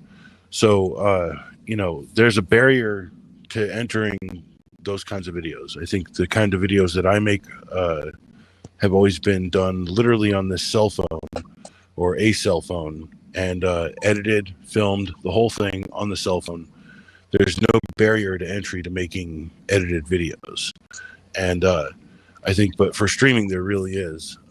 I know that you can kind of work through some of that. You can use the phone to do like retro games, but it's never a good look. And I just want to say that, like, Emceemur, you do have like these amazing like videos. I think a lot of the reason why I watch your videos all the way through is because you have a personality, right? Like your personality shines through in everything you do, and I think part of the reason why anything I've ever done has stuck is because of that too. And same with Joel and Chad. Honestly, they're the guys you see in the video. They're literally who they are in life. We're just Yeah. We know there's a camera, okay, so we are pushing it a little bit, but it's pretty. We wouldn't not say that. We might even be worse without a camera. So I think personality is probably one of the most important metrics when you start something, because you said, like, well, people who have no personality, right? And I've looked at those guys' videos. There's one that I could name that I don't like to name. I don't want to name them because I've been watching them since I started watching gaming on YouTube. It's not Chris. Chris, you do this thing, Chris. You're like, hey, what's up? I'm Chris. Although you should. I get the Hey, what's up? charisma See, I'm retro. man. Yeah, no, I like it every once in a while. Yeah, no, like You need that intensity. The energy is a big thing. Like putting energy and intensity into it is is and not important. even as a put on either. I just realized that a lot of my videos years back, I'm just kind of sitting there talking to you about things, and that's just not. I am as excited about what I'm telling you about as I seem in the video. It's not. I am that excited about it, but it may seem like it's a put on. But that had to be there. I'll be real. real. It wasn't always there. Sometimes our intros are a put on of us being so bored. Like, it's like we're trying to point out that, like, sometimes shit is boring on the internet. Yeah. Right. Like I like 90% of the time I use YouTube for like the stuff I want, and then the other 10% of the time it screws up every video I ever want to see, because it's like how to fix a door jam, or how to change spark plugs on a 1984 Taurus. You know what I'm saying? Yeah. And I'll give you just a quick example. Something that Oak City does and something that Emceemur does. It's the same gimmick, but we all feel it, right? Like, you guys go into a thrift store and there's a bunch of like Wii stuff there, and you get in the car and you're like, yeah, we got Just Dance, whatever. And it's like, we've all walked into the thrift store, seen a bunch of Wii nonsense there, and gone, oh my God, games. Fuck. Just left it. And so there's a level of authenticity there. And what Mur does is sort of the same thing, but at garage or at the flea market, right? He walks up and he's like, yeah, the guy had $5. We're not paying that. Like, we all say that to ourselves when we're buying. You're like, you got $5 on it? Yeah, sure you do. I'm going to get this shit out of here for $2. You know what I mean? Yeah. So there's that level of authenticity that we all go through the same growing pains when we're out there hunting games, because that's sort of our main thing that we're looking for. But I'd say I just want to finish. I would like to do a podcast. I would like to start a podcast, a more segmented, structured podcast. They're not really sure how to do that. And time-wise, getting guests on the show, or maybe having like a regular person as a co-host, and sort of segmenting a 1 hour or 1.5 hour. Chris, text me. I'll work with you on that. Sort of Stern Show-esque. But no, I've been working on something like that. That Mur puts in these graphics, and Shad Juice will put in, oh, we picked this up for $1 and we sold it for $20, and he puts the little eBay receipt up there, right, to sort of proof of what he's saying. But I started using Shotcut, I guess, about a year ago or so, to put in little doodads like that, insert video into video. And for me personally, I think that my videos turned out better when you do that. And Shotcut is free. So if you're making video game related content or pickup content, or games I beat this month content. It always helps to have that little box up there with some gameplay running so people can visually see what you're talking about. So you're talking about it and they're seeing it. So yeah, I definitely happy about that. These are all things that Emceemur kind of clued me into because I'm like, oh, Oh it's a yeah. waste of time, and I don't know if I want to do this. But So I think the videos turn out a lot better. I agree, and I've spent a lot of time trying to do the same stuff that you're doing, but just doing it the hard way by like pasting it on green backgrounds and stuff like that. So like I just started using LumaFusion, which is like a more professional style editing suite for my iPad that we're talking on right now, and it's way better than my phone. It does like fade ins, cross cuts, way easier. Everything's so much better. There was a bit of a learning curve, but and now I'm starting to like really dig into some of the effects and stuff. So you know, just to cap off what I was saying though, Chris, early on, I think we made it a point to get all of the shitty games, and I think we named them shitty games. And for anyone who actually watches the channel in the chat, that's actually a show in development right now. Is shitty games. So it's not going to be called shitty games or whatever I just said. It's going to be called whatever we're going to call it. It's all in development. Developing things is the hardest thing. I think like our first show is developed on a whim, and every show after that we've done is developed on that same whim after the fact. So my point that I'm trying to make is like Emceemur, you're absolutely right. You're crushing it as far as what you're doing for yourself. I wish that there was a bit more going on for you, but at the same time, you're sitting there, you're watching your stuff under a microscope, and I can certainly appreciate that. And I watch all your videos, by the way. You got the I bell appreciate on that from me. But, And Chris, I can't own all of it. well, I got, I know, but and like that's Chris, an important thing to remember too, is that nobody does this alone. Chris right? got a lot of subscribers because of what he did, and I think that there's merit to that, but I think we're all kind of wondering what the hell is going on with YouTube because we all kind of came up in a time when YouTube was different. And I think Emceemur, you're saying stuff that people need to hear is really, the thing. I think the one thing I would add to all of that is that YouTube's giving us tools. They're not taking those tools away necessarily. I mean, a dislike button is not necessarily a tool. That was fun. Although I wish the dislike button hadn't gone away. Yeah, I kind of liked it there. But at the same time, I understand why it didn't happen, or why it did happen and why it didn't come back or anything. But the thing I'm saying is that they're giving us every avenue for success. And they give you all the tools you have. You can have shorts, you can do this and that. Although I'm still wrestling with how to do shorts for Oak City Gamers, I'm doing them for cat videos, no problem. See, my point is that Oak City, Oak City Gamers is not. It's an outlier. We kind of pride ourselves on being different there. But a cat channel, that's like 1 in a million, and I'm making like $15-$20 a month on cat videos, and it's great. And I like to put that back into the community that I love. I give Chris a couple bucks, buy a burrito. Thanks, sir. Emceemur, if you were live streaming, I'm pretty sure if I could drop you a couple bucks to do it. Did it for Smash, man.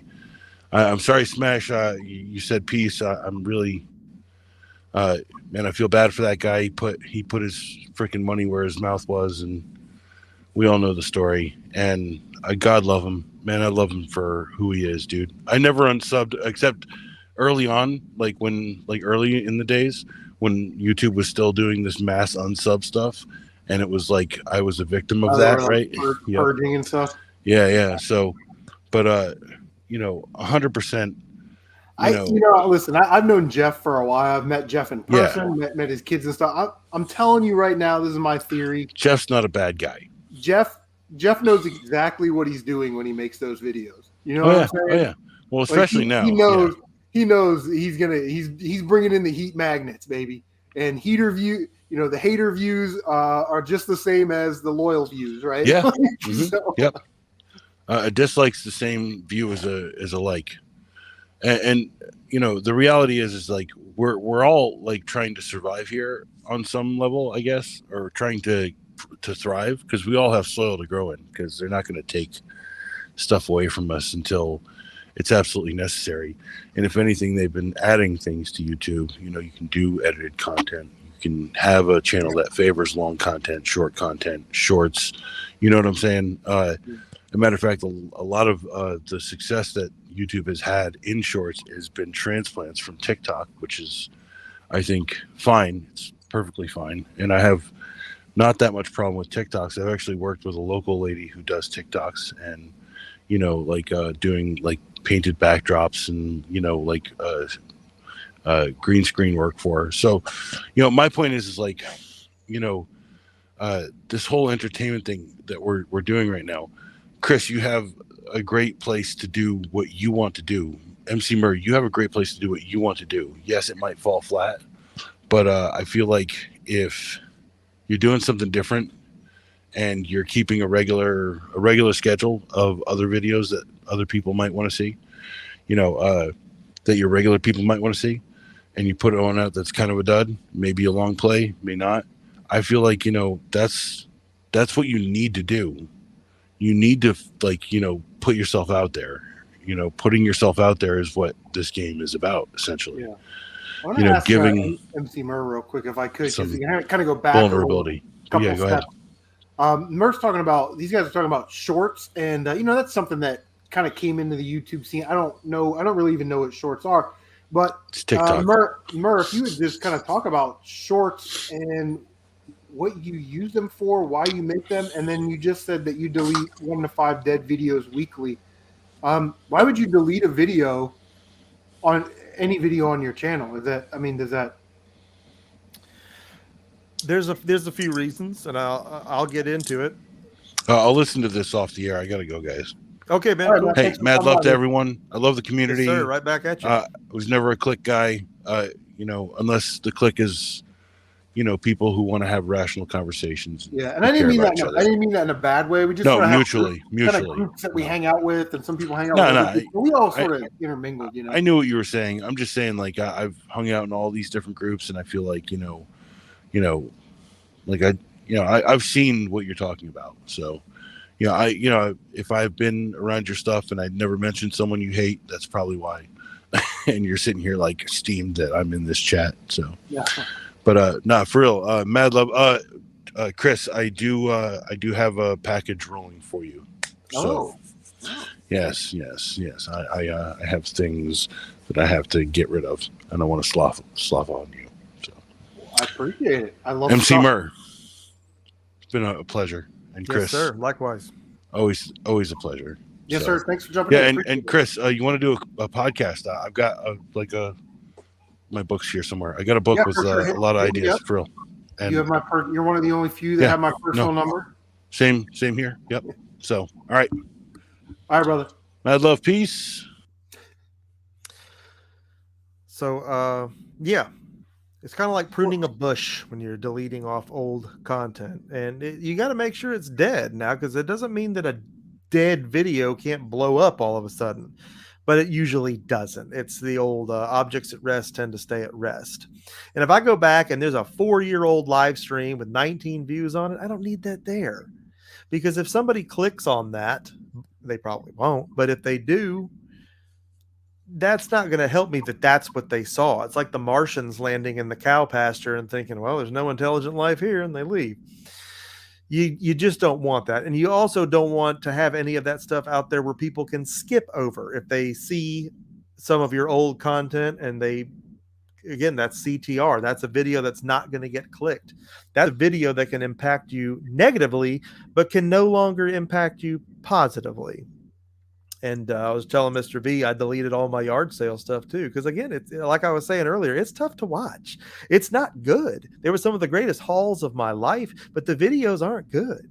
And I don't want you to watch a flea market video and then see that next, because people, I mean, they can be fickle, for lack of a better word. They might, ooh, wait a minute, I don't think I do like this channel, and then they're gone. They don't come Well, back. yeah, I was gonna say that. Like, There's a maybe few they're different reasons. something, and maybe it's like in this particular flea market or garage sale video, you did find some TurboGrafx 16 stuff, so you put that in the title, you put it in the tag, and maybe when people are looking up garage sale TurboGrafx 16, this comes up, and it's like you don't want people to see that over some of your other videos. That's right. When you look on YouTube and it's like you're looking at the videos, it's like 1, 2, 3, 4, 5, 6, all the way down to 10. You got these 2 or 3 videos that are kind of hanging in there. If you got rid of those, then 4 through 10 would actually get bumped up, and they would be able to see those videos. Do you have like a threshold? Like if it's more than 2 years old and has less than so many views? Not necessarily, but yeah, the view count is a factor. I mean, if it just didn't do well, then it's probably never gonna do anything. And you look at some of the most successful channels out there, you don't go onto their main page and see a bunch of old crap like that laying around. It's just all good. It's all the face. It's just like you wouldn't leave your dirty underwear hanging on a lamppost. If you had people coming over, you'd tidy up the place a little bit. So that's basically what it is. I want people, when they look at my channel, to see what it is, not what it was, because what it was is merely a reflection of my lack of experience in creating videos. And yeah, I wanted to answer Nintendo's question too. You can unlist them. There's nothing wrong with that. You can just unlist them. But I just downloaded them all into a hard drive and stuck it somewhere, and I just deleted them. But yeah, you can unlist them. Same deal. They're not going to see them obviously if they're unlisted, but yeah, that's why I do it. It's nothing against that stuff. I enjoyed making those videos when I made them, but they can't do any good for me now. And then people always try to spin this thing that, oh, if you go back and fix your tags and fix your title, they like, no. I have no evidence to substantiate that has ever worked for anybody. And I think the people that are saying that it does work are just parroting what they've heard other people say. They don't have any evidence to back it up either. I have evidence that doesn't work. That's what I have. Yeah. So if it's at rest and it's going to stay at rest and it wasn't a good video, I've got streams that did well and maybe hit 700 to 800 views, and it was a great night. And every once in a while, it'll get 1 view, and you can leave that. I mean, that's something that can still do well. But if it was a flop from the get-go and it hasn't seen any action in 2 or 3 years and it's just sitting there, yeah, especially the live streams, just delete them. I mean, you don't need. Yeah, if you want to unlist them, you can, but I just delete them. Now I'm going to run through all my live streams. Well, you also don't want people to look, because they give you a video count, right? You don't want to look on your channel and say, oh, this guy's 700 videos. What has he got? And then they go look, and that's when they see all that, and that's when they see your dirty underwear laying around the house. And you don't want them to see that. You want to see branding. You want them to see this. You want them to see you at your best, and every single thumbnail that they see, you are trying to put on, think of it as a restaurant, they're coming into. You just want it to really pop. You want them to say, this is a place I want to stay. This is a place I want to come back to. So yeah, that's all really, really good stuff, man. Like, I feel that if people watch this tomorrow, they'll definitely pick up on some things that maybe could help them out, or like live streams. Like now I'm thinking like, yeah, those old live streams where Woodbury and Retro Game Hunter and I live stream for 8 hours, it's probably not getting a lot of views. I might want to go ahead and unlist that. Fun time, but yeah. Well, man, that's about all the time I have for tonight. I could go on for hours about this, but we could definitely do this again. And eventually, like I said, I kind of want to have some kind of forum to bounce ideas off of people and talk about some of this channel growth stuff. I'd even be open to auditing some, select people that are willing to have their numbers thrown up there. And I think that a lot of people, especially in the chat, right, especially tonight, right, DJ Rudin, thanks for, if you're still here, thanks for stopping by. But I want to give you a shout out. Love your avatar pick, the old Mike Tyson with Little Mac and Doc. Love Mike Tyson's Punch Out, big fan. But I think a lot of the people that are in the stream tonight are like OGs, man. We've all been around for a while. We were doing the gaming thing and all that stuff. And any little bit that could help us out, especially in today's YouTube landscape, gaming community landscape, where just so like convoluted or overblown or oversaturated, I guess is the better word, with all these reseller channels, which is fine. That's cool. Drama channels, hate driven channels. And it's like, a guy like Nintendo, who's a really nice guy who has a very high aptitude for this certain genre of video games. Like, why can't he get 2,500 subscribers now? And it's about getting the eyeballs on your videos, and there's a certain way to do that. And when your numbers tell you to do something that even if you don't want to do it, you should probably just stick with it, And I think those are interesting and great points for everybody. And it doesn't have to be a passionless dead end. You just have to figure out how to say, okay, well, this will work, but this is how I can have fun with it. This is how I can be real with this, and not fall into the trap of doing content that you hate and then forcing yourself to be fake about it. I don't want anyone to think that that's what I'm going to try to get you to do. I think in most cases, everybody has had some success with their channel. Not all of it you'll be able to double down on because some things are time sensitive, but some things maybe you could. Gamers Manuel, man, he's in the house.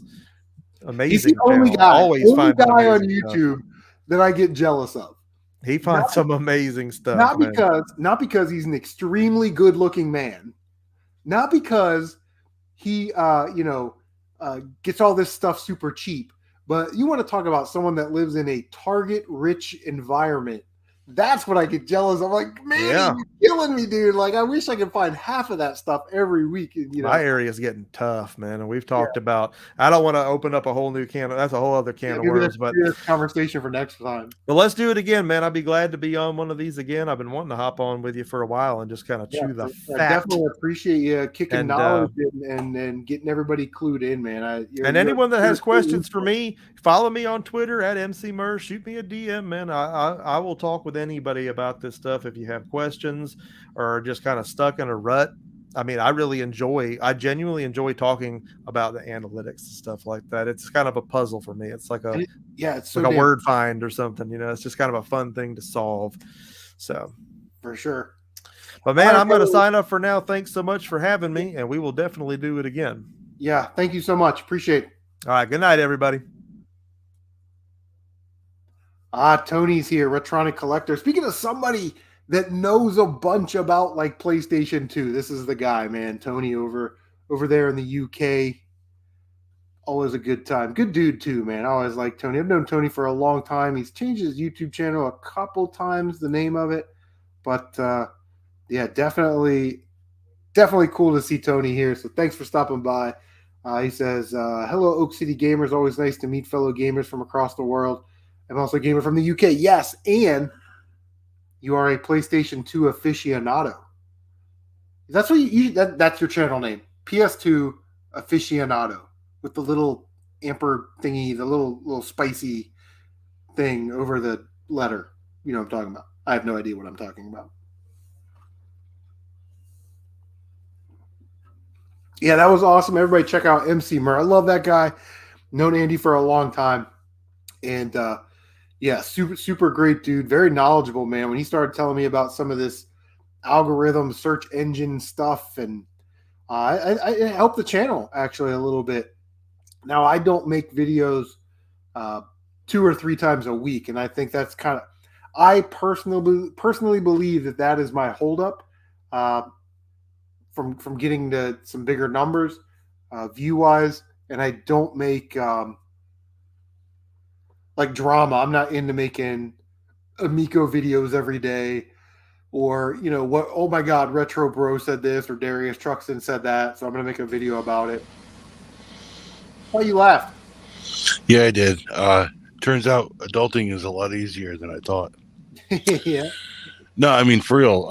Laundry, telling the kid he needs to be in bed tonight by midnight. I forgot it was Friday. Wow. And I love British television, by the way, Retronic. I am loading you up right now on my stuff, and I'm subscribing to you right now. Yeah, watch some of his older PS2 stuff. Is really good.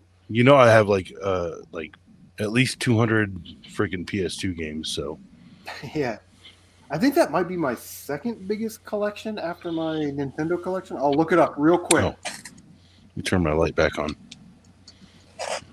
So let's go by platform. Let's go Nintendo. Oh, you using Game Eye now?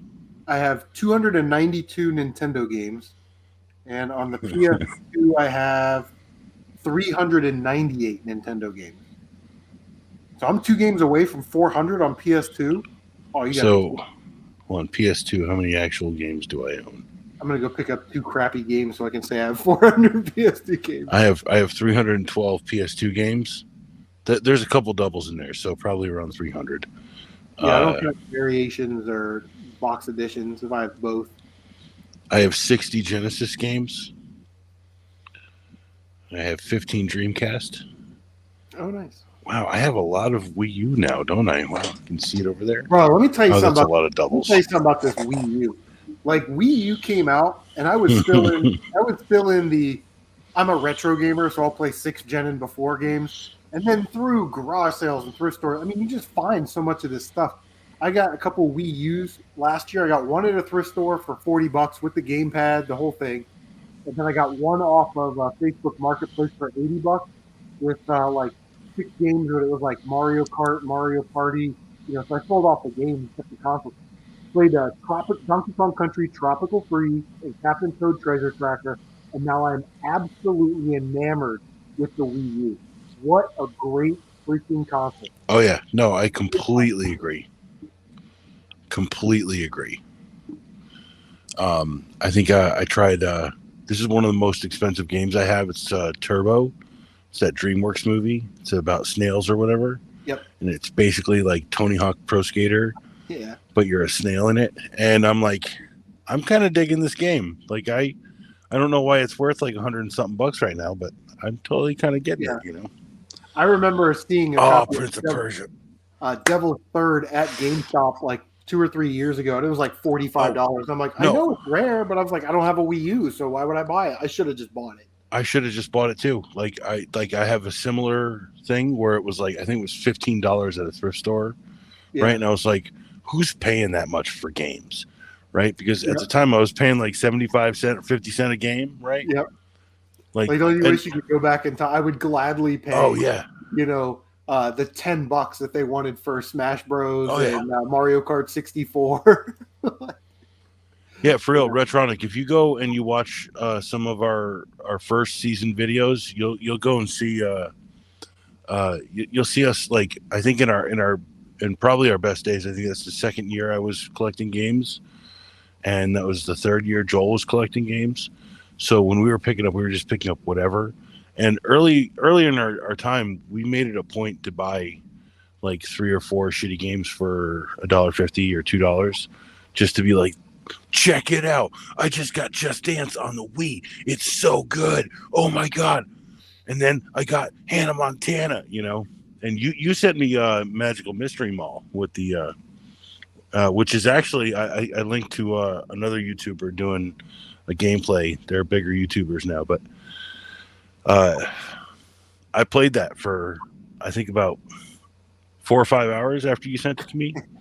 Yeah, not a bad game for real. Some of the games are like kind of fun, like Batman Brave and the Bold on. Oh yeah, it's like what's this dumb like $5 game? So much fun. So good. No, and what's another one on the Wii that I if you find it, it's Excite Trucks, fairly cheap game, and then Redneck Jamboree. That's another classic. If you find Redneck Jamboree on the Wii, it's a terrible game. But that's another whole show that I'm working on in development, like a whole Wii show. So, and then I actually have an actor who's lined up for that. So that's a little piece into where I'm going. I got a camera. We actually have a couple of these cameras now. So, we can do kind of more content. We just need the space, the time, the money,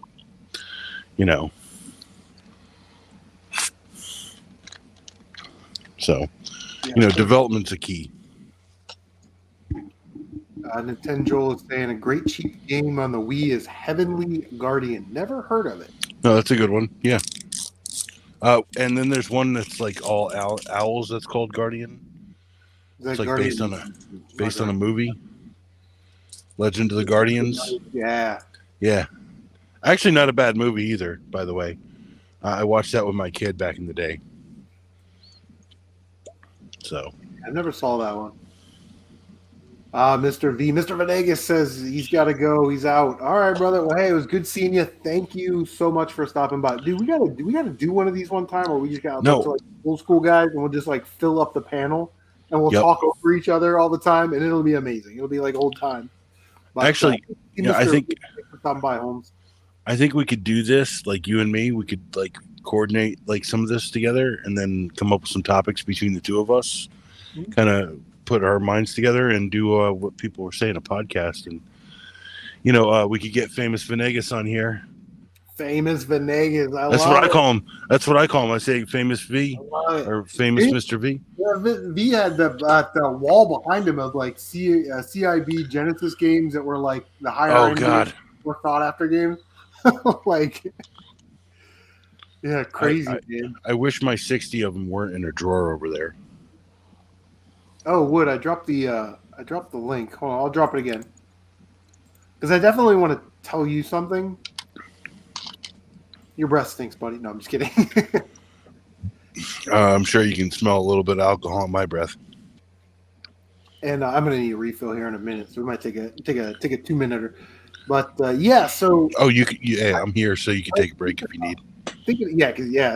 Dude, so one of the worst things when you're live streaming is to have guests on to have like one word answers, or like they can't talk, and it's not that it just there's a certain comfortability that kind of goes with this, and kind of fill in time.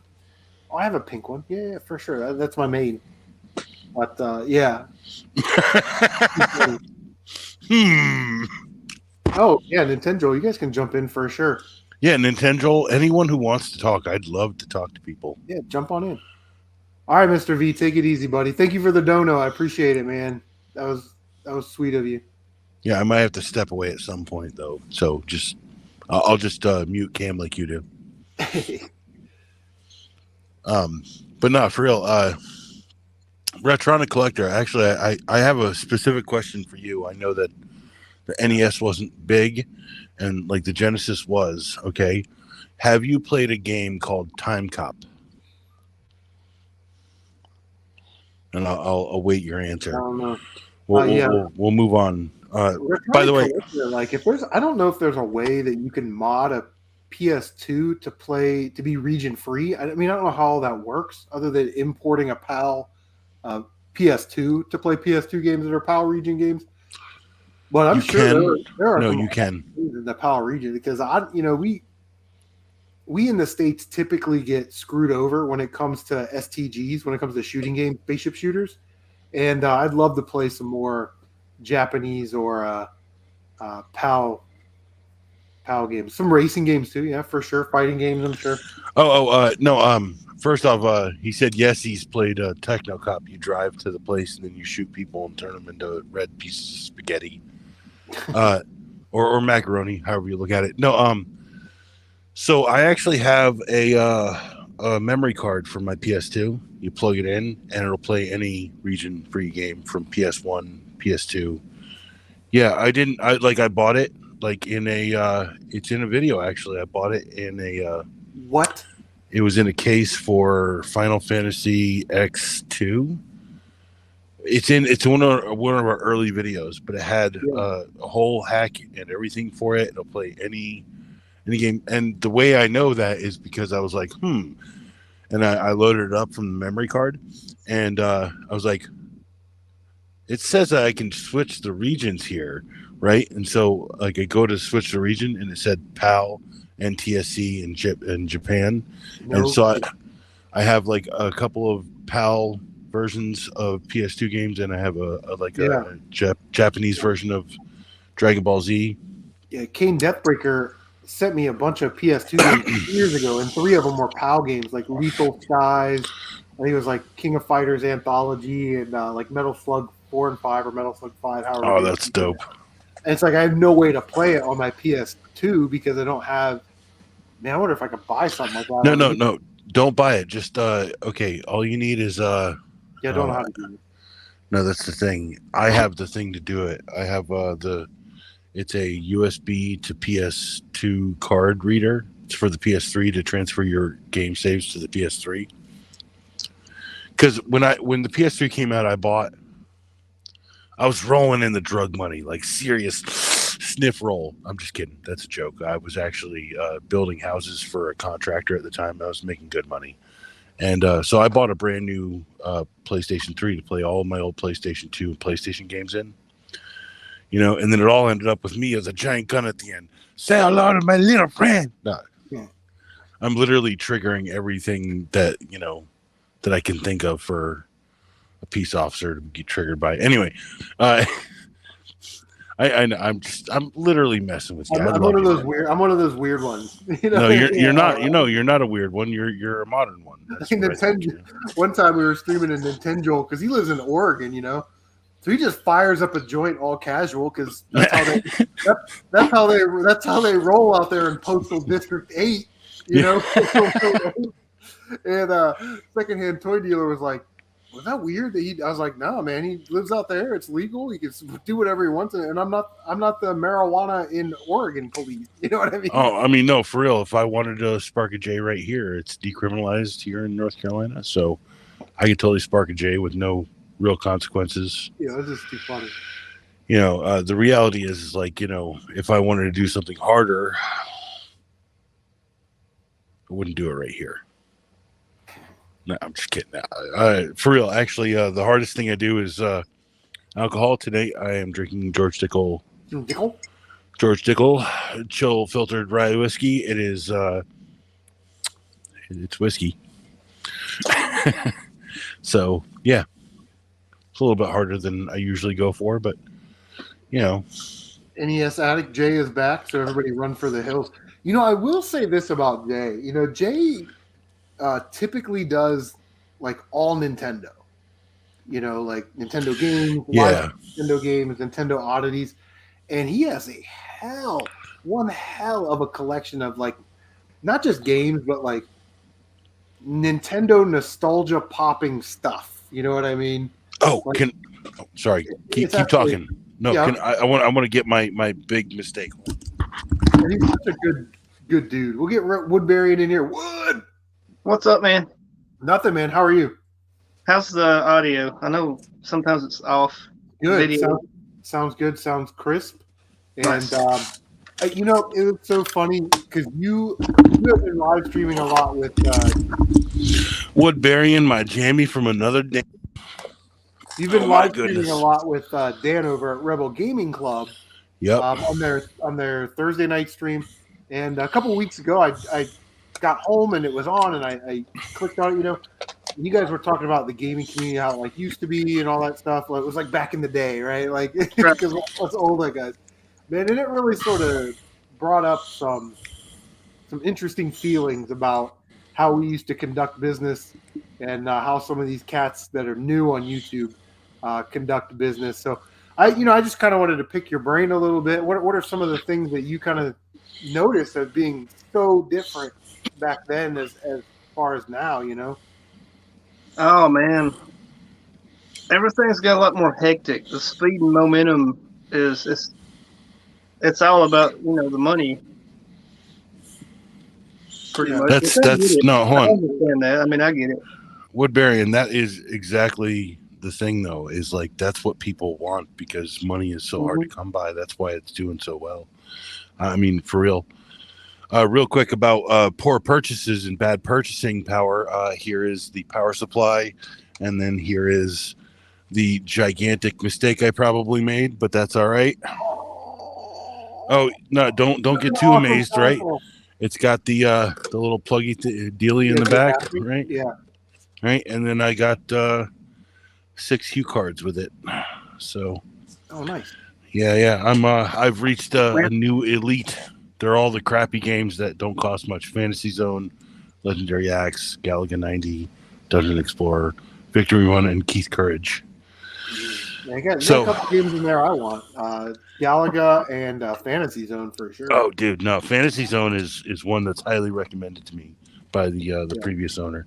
So, no, and like But I agree with Wood. Once that money started to roll in with not just the ads, but the Patreons, the super chats, the Streamlab donations, the buy my merch, which everybody has sort of their own threshold. But yeah, for sure, I think it caused a real big division in what we had as a community. And there's some, and really when you and Dan were talking, man. Brother, listen, it was like old times, It was like 5 years ago when we would just dick around on, Yeah, on man. Google I think I Hangouts was there during for that live 6 or 7 stream. hours, And Yeah, it's when not you like was that talking about anymore. that 8-hour stream, dude, I was remembering we was doing that, and I was like, "Damn, Sam, I need to go to work tomorrow." He's like, "No, no, no, just call in." Yeah, And I did that, dude. yeah. I But freaking did that. it's just so different. And I think there was a point, I can't really point to a specific day or month, but there was a point where it's like, oh, you guys aren't good for my channel. You can't help me out, but these guys over here are. So I'm going to attach myself to them. And it just caused like a fracture. And it's a pain in the ass. But Yeah. Justin Plays is asking, how do you feel about PS4 collecting and the future of it? Great question. Something I get asked by people at work all the time because I work at a college, so I'm around college students every day, and this is their console. For some of them, it was like their second or third console, right? It's as precious to them as Super Nintendo or Sega Genesis or N64 are to us. So I always say collect what you love. That's sort of first and foremost. But there are rare games that you can find on the PS4 that people don't really think of as rare, right? Like got the Godzilla, the Fortnite, the Gravity Rush. People know that stuff is kind of rare. But like the pinball arcade games, get on the pinball arcade games. The Marvel pinball collection, get on that. If you can find it at GameStop for 12, 15 bucks, 20 bucks, pay for it. And I personally think a lot of the Telltale games or games that are likely to not be remastered, like The Last of Us 2 on PS5, and going further, I think those games will have a little bit of value. But I think PS4 collecting is great. There's a great library of games, everything from platformers to shooters to story-driven games, sports games. So collect what you love. But yeah, I love the PS4 for sure. What do you guys think? I would go ahead and just say real quick What up? that I feel like, hey, Shut up, Nintendo, collecting for the PS4 is a double-edged blade. I feel like now that the PS4's life has ended, I feel like the most important thing is hacking your system and getting your personal stuff off of it, and also maybe having a backup of your personal hacked stuff so that you can always play it on whatever console that you want to do. And I feel like there's some of the industry that allows you to plug in a hard drive and then plug it into the next thing you own. And I feel like having a backup of that is probably a good idea, considering, you can, dude, that's awesome, NES Addict. And you see, he's not completely in one lane, dude. He does do TurboGrafx 16 as well. Yeah, I know. Damn it! I'm trying to get my but 8-bit trying to is get his my- lane, I think. headphones hooked up to my computer. Hey Joel, I've never done it before. it sounds good, bro. No, he just wants to hear us a little bit thicker, Oh. so that. I got you. Yeah, let me see if I turn it up to here. Can you guys hear yourselves again? Hi. No, we can hear you. It sounds good. Yeah, You guys Hi. can't hear. You guys can't hear it now, go. No, I can't. Yeah, No. I think you probably have noise cancel going for it. Yeah, I think And the noise cancel. I think it's built into StreamYard too. Oh, that's so- cool. Yeah, What's yeah. up, StreamYard's Okay, pretty so comprehensive. Let me get So situated here and mute that. And Computer Blue and PS4, Xbox games are under $10 right now. no, and buy them, but Yeah, for sure. just do it to a backup hard drive, because like my old hard drive from my Xbox One got plugged into my Series S when I got that. So I just want to make sure I didn't miss anybody. But Wood, do you have an opinion on the newer stuff, this Xbox One, PS4 stuff? What do you think about the collecting in the future? I mean, it's video games, dude. I'll always be there. So there's a lot of great games on that system. I like the Xbox too. So I'm not like I wouldn't say a fanboy of just one particular console. Just like the Ford and Chevy and Dodge and Nissan, Toyota. I like them all. Yeah, that's why I don't have any crazy like numbers like these guys have, where it's like I have like 400 of a system. I Oh, collect mostly RPGs and adventure games, so I don't have like I think my biggest collection is my Super Nintendo collection with Super Famicom. Nintendo, I have over 2,000 games, dude. The only That's so reason I many know games. the numbers, is because I have this Game I app. I have Game Eye And, too. and the only reason that I don't buy doubles anymore is because I have that Game I app. Dude, it saved Like, me the straight other up, day. I almost it bought saved me from so many double buys. yeah, I almost bought what the hell was it the other day? I was like, I'm pretty sure I don't have this. And then I came home and I had it. And, or I mean, I checked it, Game Eye, and I had it. And I can't remember what it was, but let's see. How many games do I have right now?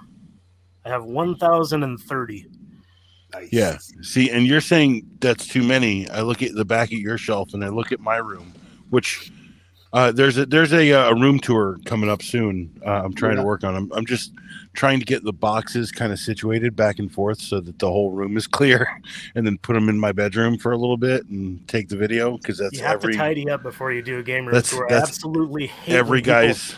I hate when people do a game room tour and there's like Oh, and trash on there's the shit floor. there, yeah. It's like Or they film it, or they film it from one spot, and you're like, yeah, that's where all the shit is. Yeah, totally. over there and over there and down there and right there and over there. It's like Sega Genesis. I got three of those games. You know. But yeah, I have 2,220 games in all, and I can literally games,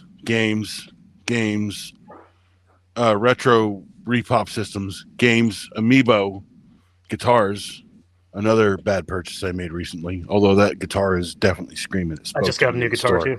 Well, used. I've been a bass player for 30 years, right? And all I know how to do is play three notes and read sheet music. So I was like, I'm gonna get off YouTube, maybe take some lessons. Well, that's the thing. I didn't have a six string. You can't play like a chord, I sold my six string frickin' 10 years ago, Chris.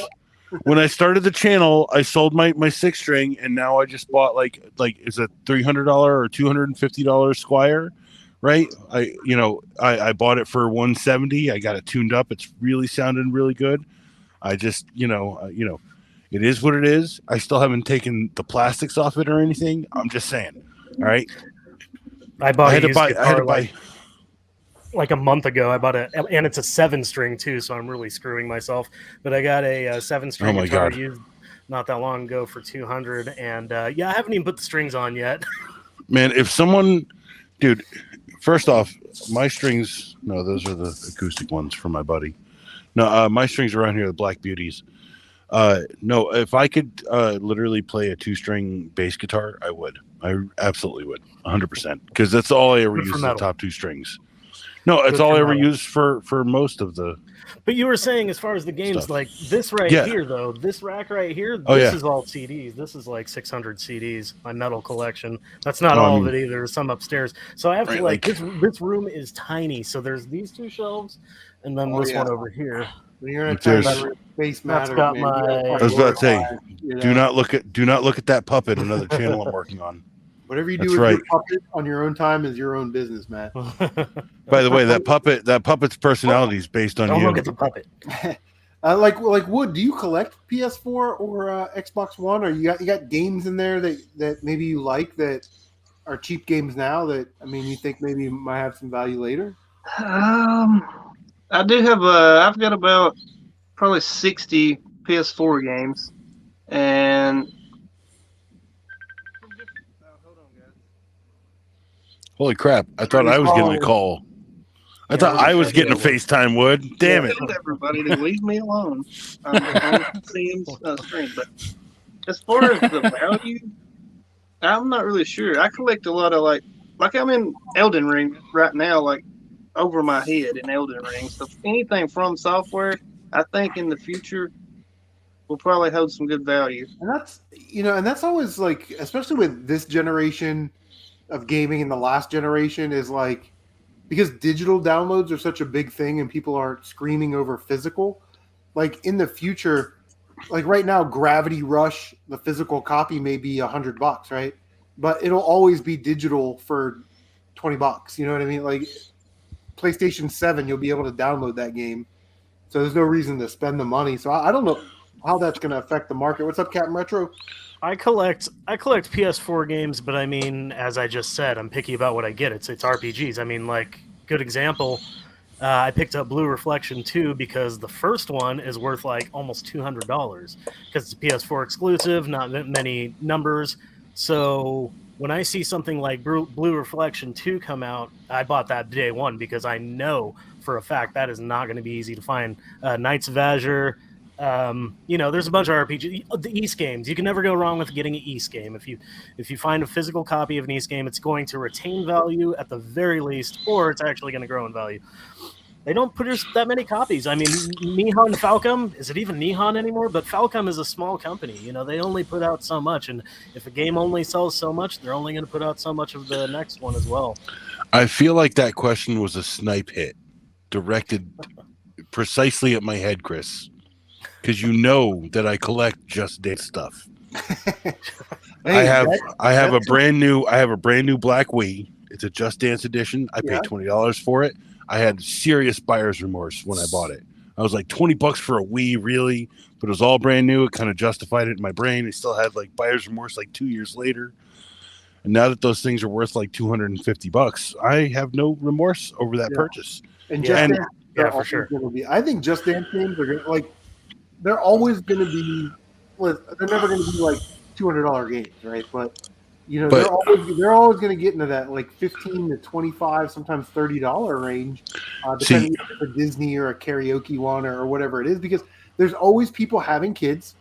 Wii's a friendly console. You can play it on the Wii U, and those games are typically more affordable. And people are willing to spend $20 on eBay or whatever, and just pop and buy it for their kids, even if their kids only play it once or twice. So I think Just Dance games are good investments. See, I have a sealed inbox copy of Just Dance, whatever that Dance Revolution. That's it. Just Dance. Try to say Just Revolution. Dance 5 times fast. Just Dance Revolution. But no, I mean that's gone up. I paid $20 for it. That's gone up twice its own value. There's some since I bought Guitar Hero games. It's the same thing. I have a sealed Metallica and a sealed Beatles. Oh, Wood jumped out. I don't know if he had. Those are hard. No, he had a call. Oh, Nintendo, you're absolutely right. Any track pack, any track pack, specific anything like that was never downloadable, that's on a disc is worth money because people can't just go on the service and download it anymore. Sorry, Chris. And in the future, they're going to have to pay licensing fees again for those artists. So you can just buy a used copy on the disc. Are they the most expensive and exciting games in the world? No, but no. Can you turn a profit on them? Hell yeah, you can. Oh, Nintendo and Chris, the one thing that you should be looking out for is Guitar Hero 2 on Xbox 360. That's a gem. I might have a copy of that. That's a gem. That's a gem of a version, number one, and also probably plays the best out of all the versions of that particular game. And if you can find, there's a 2-pack version. There's a bunch of versions, but they're going for considerably more than the other games, in my opinion. Guitar Hero 2 on 360. On 360, I might have that. I have a stack of 360 games that I don't know what the hell to do with.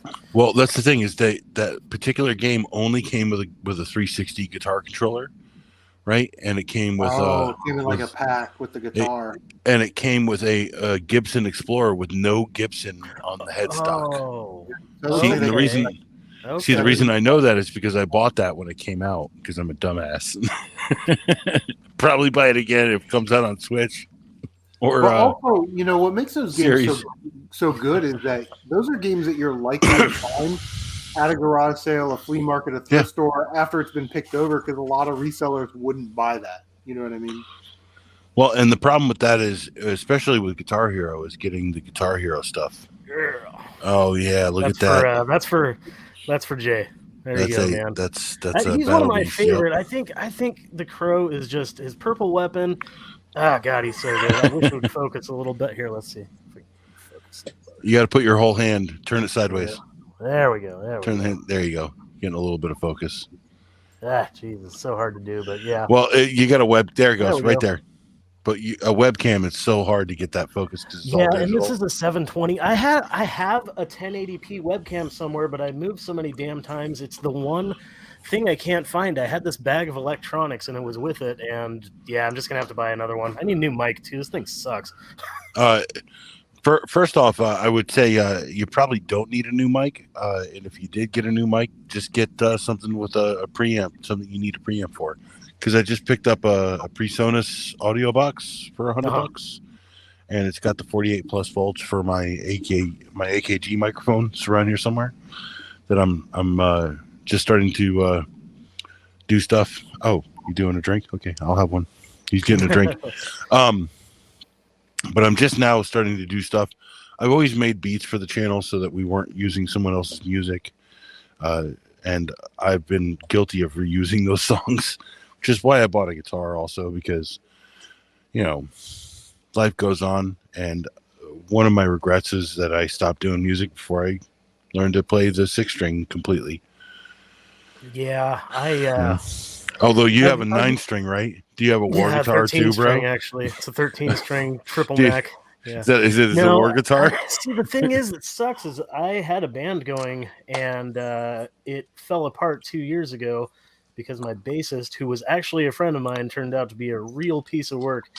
And it pretty much, that and the drummer moved too. I had gotten another drummer, but everything just kind of fell apart. And what sucks is, like, I've done this several times where I've had a band and then something happens that it falls apart, and then I just fall apart. I don't get back to it, and I have not even played guitar for 2 years, pretty much. No, that's literally how I responded to all of my groups breaking up, essentially.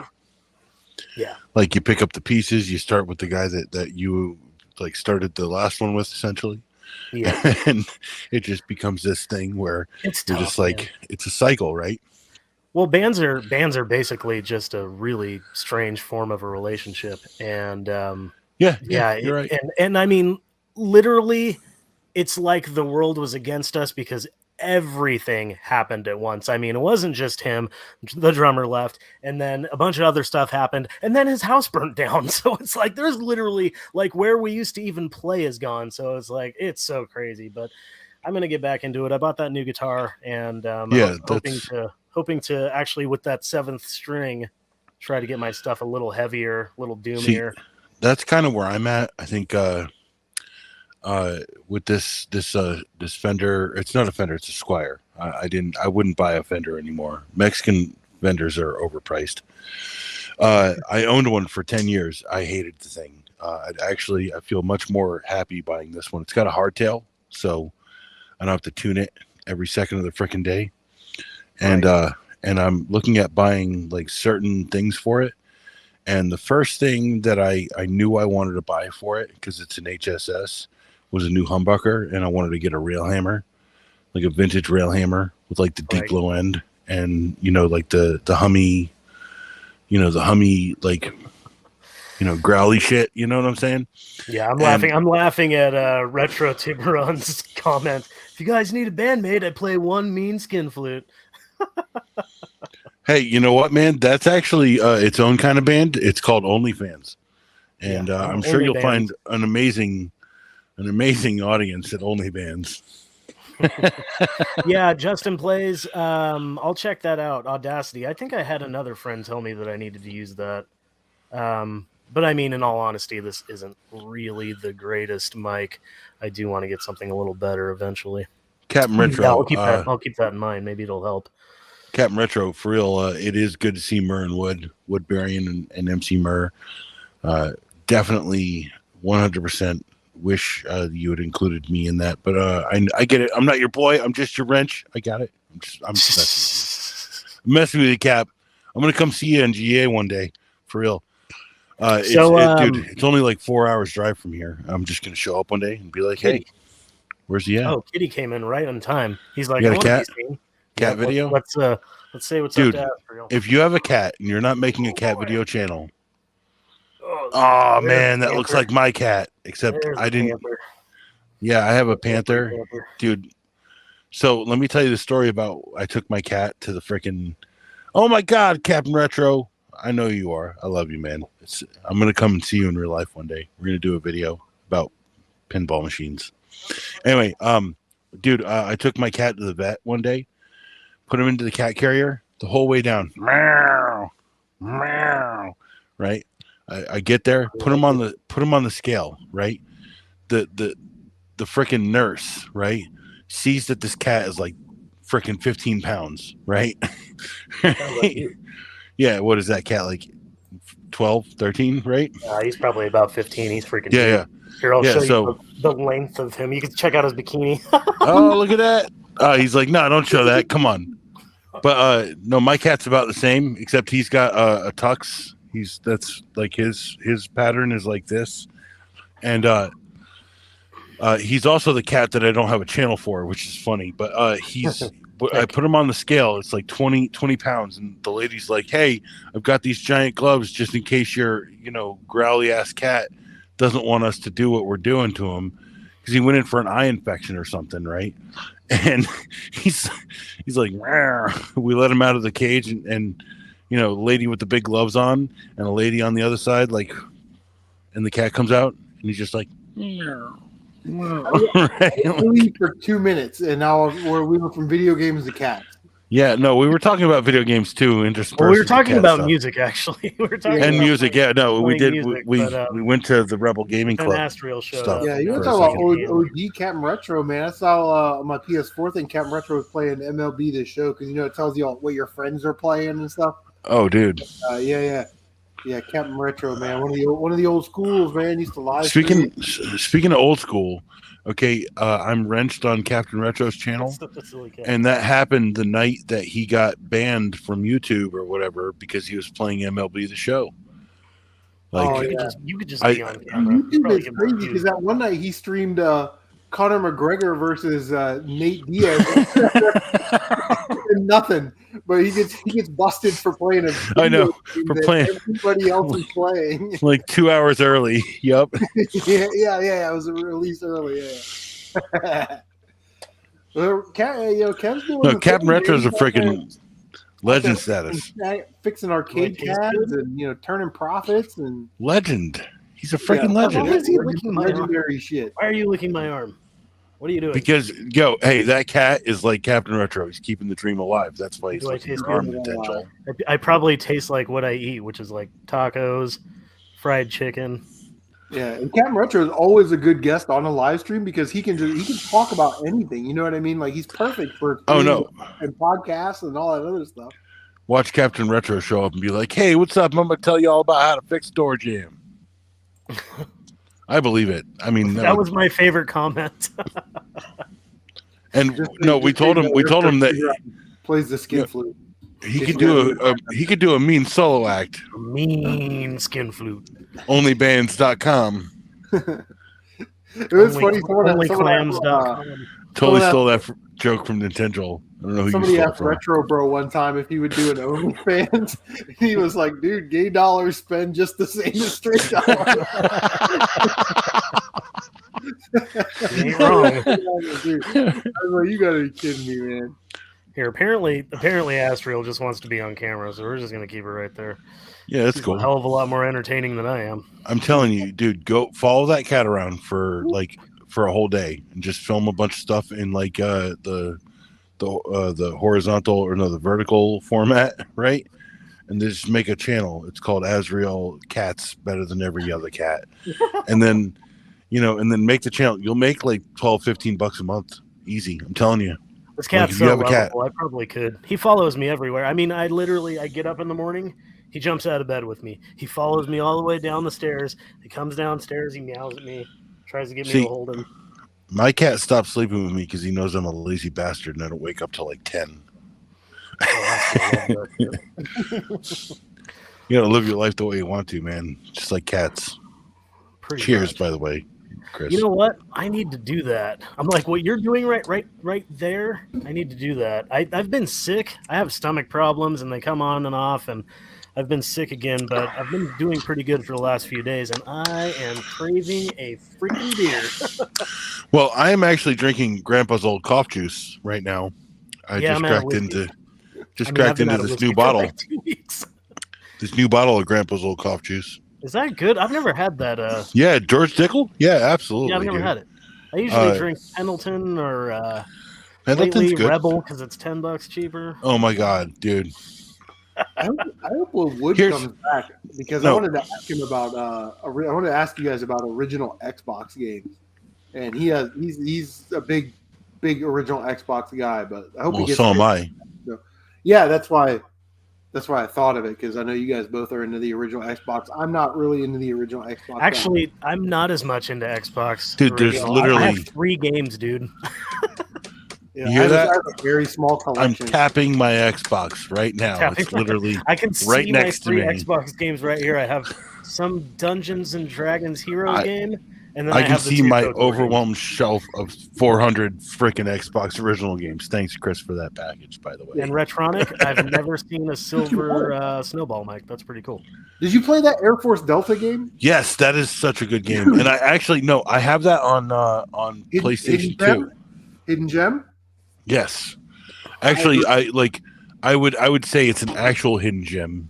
And I think Air Force Defense is actually a game that I remember because I remember playing it on the Super Nintendo at a buddy of mine's house who was really into shooters. And he had Earth Defense Force, and that was the first time I remember playing it. Oh, I remember Earth Defense Force. Yeah. I'm playing through that now on PS4. What? Yeah, that game is like $10. Air Force Delta Storm on Xbox. Oh, Retronic Collector, don't feel too bad. I just recently switched from Scotch to American because American's a lot cheaper, and Scotch just isn't doing it for me. I like a little bit of sweetness every time I take a drink. So, Retronic considering seems like the nicest guy in the world, so I'm gonna go. If he's on YouTube. I'm subbed to him. I'm gonna binge him out tomorrow. But what I was gonna say was,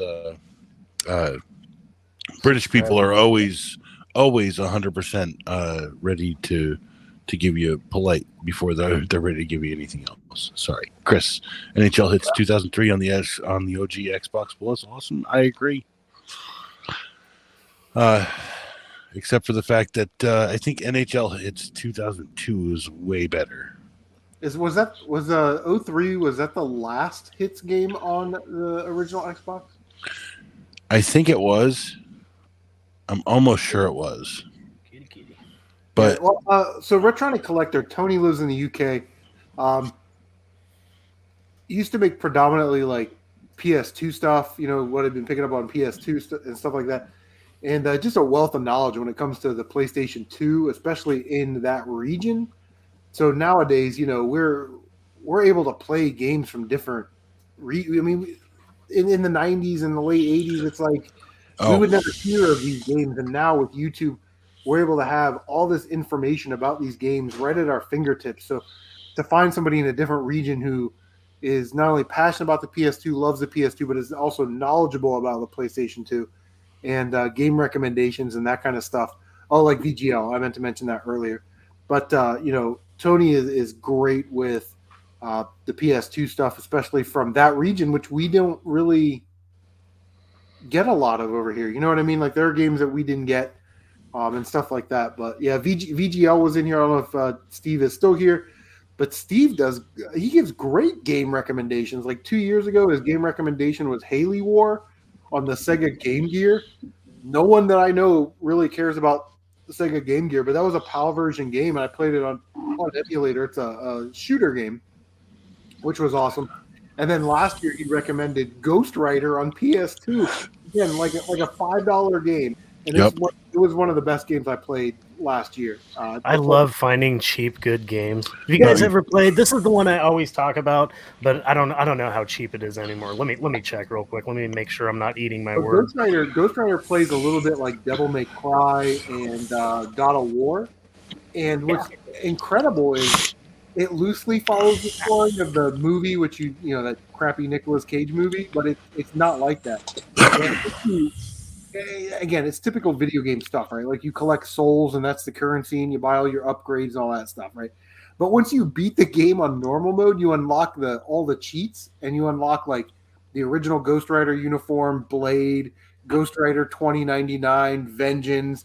You can put in all these cheat codes So I played through it a second time with Blade and put on like take no damage, one hit kills, infinite superpower, super abilities. Played through the entire game in like 2 hours and had a blast. Ghost Rider on the PS2 is the best Blade game ever made. Dude, I would go ahead and say I think Manhunt 2 is probably something that I remember playing the most. And I think that's fairly reasonably priced nowadays. That game's getting expensive. It's probably in the $50 range. Really? Oh, Wow. I was going to recommend, but it's $20 now. But I was going to recommend Out to Lunch on Super Nintendo. See, and no, that's not. It's a, I know what okay, you're talking so it's about. kind of like a one-screen game. It's just one screen. You're not going through. But it's a long scrolling screen, and you're a chef, and it's platforming. And you have to capture your veggies that have run away. That's it. Like, that's all it is. Here, I'll show you the cart. And it is amazing. It's so much fun. Actually, Nintendo, I was going to say there is one game that I was going to recommend that's probably still reasonably priced. See, I played that game. See, my Joel, Oak City Joel, has that game, I'm sure. Super fun. And that's we've played that together, yes. It's a hard game. It's not easy, but it's really fun. And it used to be like $10. It says it's like 20 now.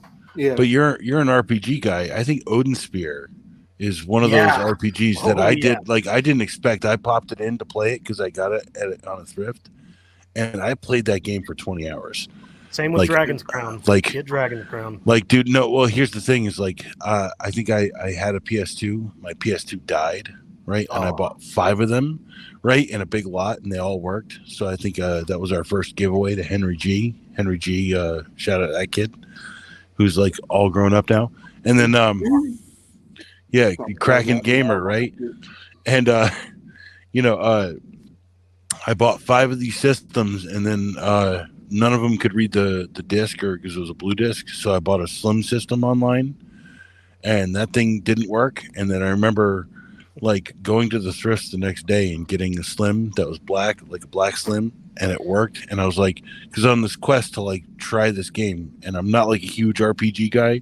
Played 7, I played 8, and I played 9, and I like left off at 10 because 10 was just a little too much for me. But Final Fantasy. But my point is like Odin Sphere, like, and you said what is it? Dragon's Crown, Dragon's Crown, Odin Sphere, and Muramasa the Demon Blade all play very similarly. And I would also say Muramasa the Demon Blade is the one game that I say is worth owning a Wii for sure. Well, I was about to say that's actually one I have on my list, the Muramasa game on my Wii stuff. It's on Vita also. But I was gonna say like Odin Sphere really captured me for some reason, almost like a Tales game, right? Like so good. Like I have Tales on GameCube and Tales of something. Tales of Symphonia. Yeah, Symphonia. Yeah. And I'll listen while I'm off. I gotta go downstairs for a second. But my point that I'm trying to make is like I'd love to hear what you think of like some of these underrated RPGs that no one ever seems to talk about. And I think Odin Sphere isn't priced for as good of a game as it is, even though it's Atlas. And I think it's at like $20 or $30 right now. That's actually more expensive than it was. I used to be able to get that game for $10. I mean, it's the Here, same thing for Dragon's Crown. I'll be right back. I'll listen for a little bit. Man. Yeah, I also had a question about RPGs for you. What's up, Ravenous Spectre? Thanks for stopping by, man. What's up? Yeah, that's cool, Retronic. Yeah, I love RPGs, and I'm gonna check out your channel for sure. But there's a lot of RPGs that are really good that people are just not in the know about. One of my favorites for sure is on Super Nintendo, Seventh Saga. Is it a perfect game? No, it's not. It's very difficult, and if you don't quite get the learning curve on it, because it kind of got messed up on its way from Japan here. But Seventh Saga, as far as music, as far as graphics, as far as gameplay, it's an excellent game, and it's still like a $20 game. Like, it's super cheap. And there's a lot more. Dragon's Crown is probably... Yeah, I think I have that on PS3. Was that a PS3 game? There's a PS3 version, and then there's this one right here. And then it came out on PS4, right? Yeah, this is the PS4 Dragon's Crown Pro, and it comes in a steel book, and then it comes... it's actually pretty cool. It comes with, like, these little cards. Pretty Yeah. neat. So But yeah, it's the same thing, and it's a vanillaware game, so it's the same graphical style. It's beautiful stylings, side scrolling, action hack and slash RPG, and it's like I have the feeling if that doesn't get another release, those probably will go up eventually. They're great games. yeah, I mean, I've seen that at GameStop, the Steelbook one. I have it on PS3, but I think the hardest thing for people that don't play RPGs, and I'm not a big RPG person, is not only what's a good game, right? You want to play a good game, but what are like what would you say are the top 5 RPGs for people that don't play RPGs? The one that comes to my mind right away because I've played it is Parasite Eve. It's not too long. Yeah. There's not a lot of you're not going to spend hours with customization menus, and I think that's intimidating for a lot of people. It is, and length 40-hour game, but I got to be able to. That's why I stopped playing Nier Automata, because what am I collecting all this crap for, and what am I putting it together? Yeah, it's like 50 hours. I complain about this a lot on my Twitch streams because a lot of the people that come onto my Twitch streams are RPGers, and I do stream RPGs and I stream action RPGs and that kind of stuff. And the length of RPGs has gotten so overblown. All the Shin Megami Tensei games, all the Persona games, they're great games, but my God, they're all like 90 hours, 150 hours. You know how many hours I spent on Dragon Quest 11? It's like 155 hours. It's insane. And then yeah, you mentioned a perfect one. That's actually, you mentioned absolutely one of my favorite RPGs of all time. Parasite Eve is not only original, it's got content that's not really like any other RPGs. It's a horror RPG. It's easy to get into, and there's not a ton of customization besides when you have to customize your weapons and stuff. You have to the tools and all that stuff. Right, you do have to do the tools, and that might be a little bit of learning, but that's no different than playing a hardcore racing game where you have to change your tires and your struts and all your other crap too. It's the same kind of customization. So Parasite Eve is a really good example. RPGs that are easy to get into. Any of the Soul Blazer trilogy, which is Soul Blazer, Illusion of Gaia, or Terranigma. Those are not very menu heavy, and they're action-based RPGs. So you're swinging your sword around like Zelda, but you do gain experience. Amazing music. Soul Blazer especially is one of my favorites. Just an amazing game. That's a good one to start. But I mean, don't you think people that don't normally play RPGs, they're intimidated by the overall length of the game. They're intimidated by all the customization and menus. So there's got to be games out there that are shorter in nature, a little bit more easier to sort of navigate those menus and upgrade. Not a lot of grinding, that kind of stuff. Yeah, there's actually a recent one too. Indie developer put out a game called Shadows of Adam, and it's just this quick little nod to Final Fantasy and Chrono Trigger. It's I think 15, 20 hours long. Chrono Trigger. What was that? I always wanted to play Chrono Trigger. That's actually what I'm streaming right now.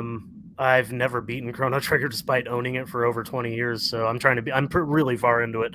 But Chrono Trigger is a good one too because it's also not super menu heavy.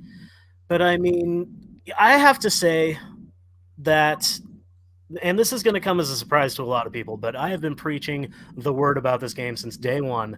Yakuza Like a Dragon is literally one of the greatest games that has ever come out in recent history, if ever. It has become quickly one of my favorite RPGs of all time and something that I think about almost daily.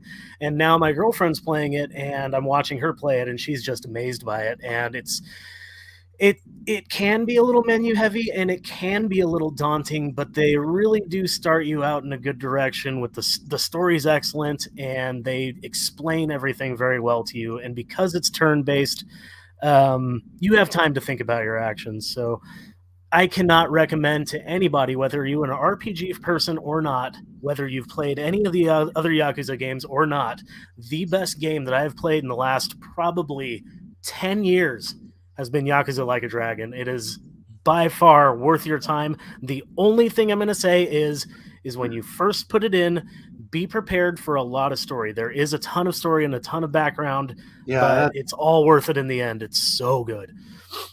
For Business says, does anyone own Skies of Arcadia Legends?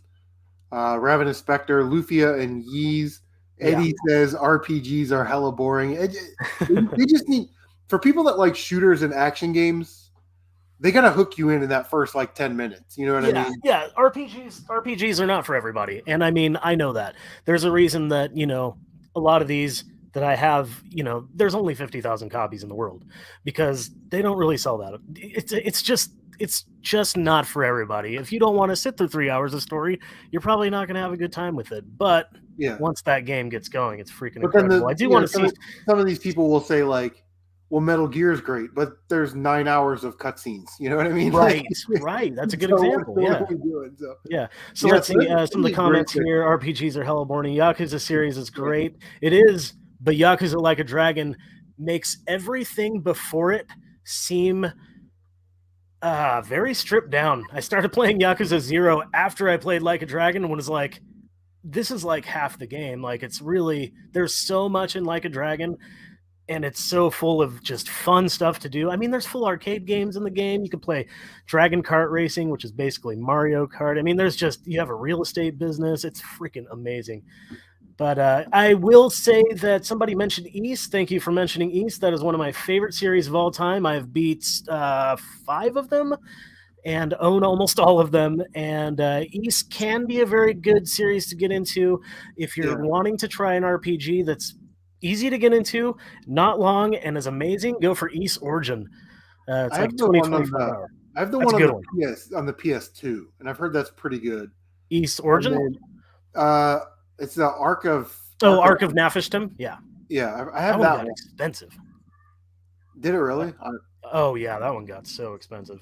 But East Origin came out on... it's on PS4 and Switch now, and I think it was originally a Vita game.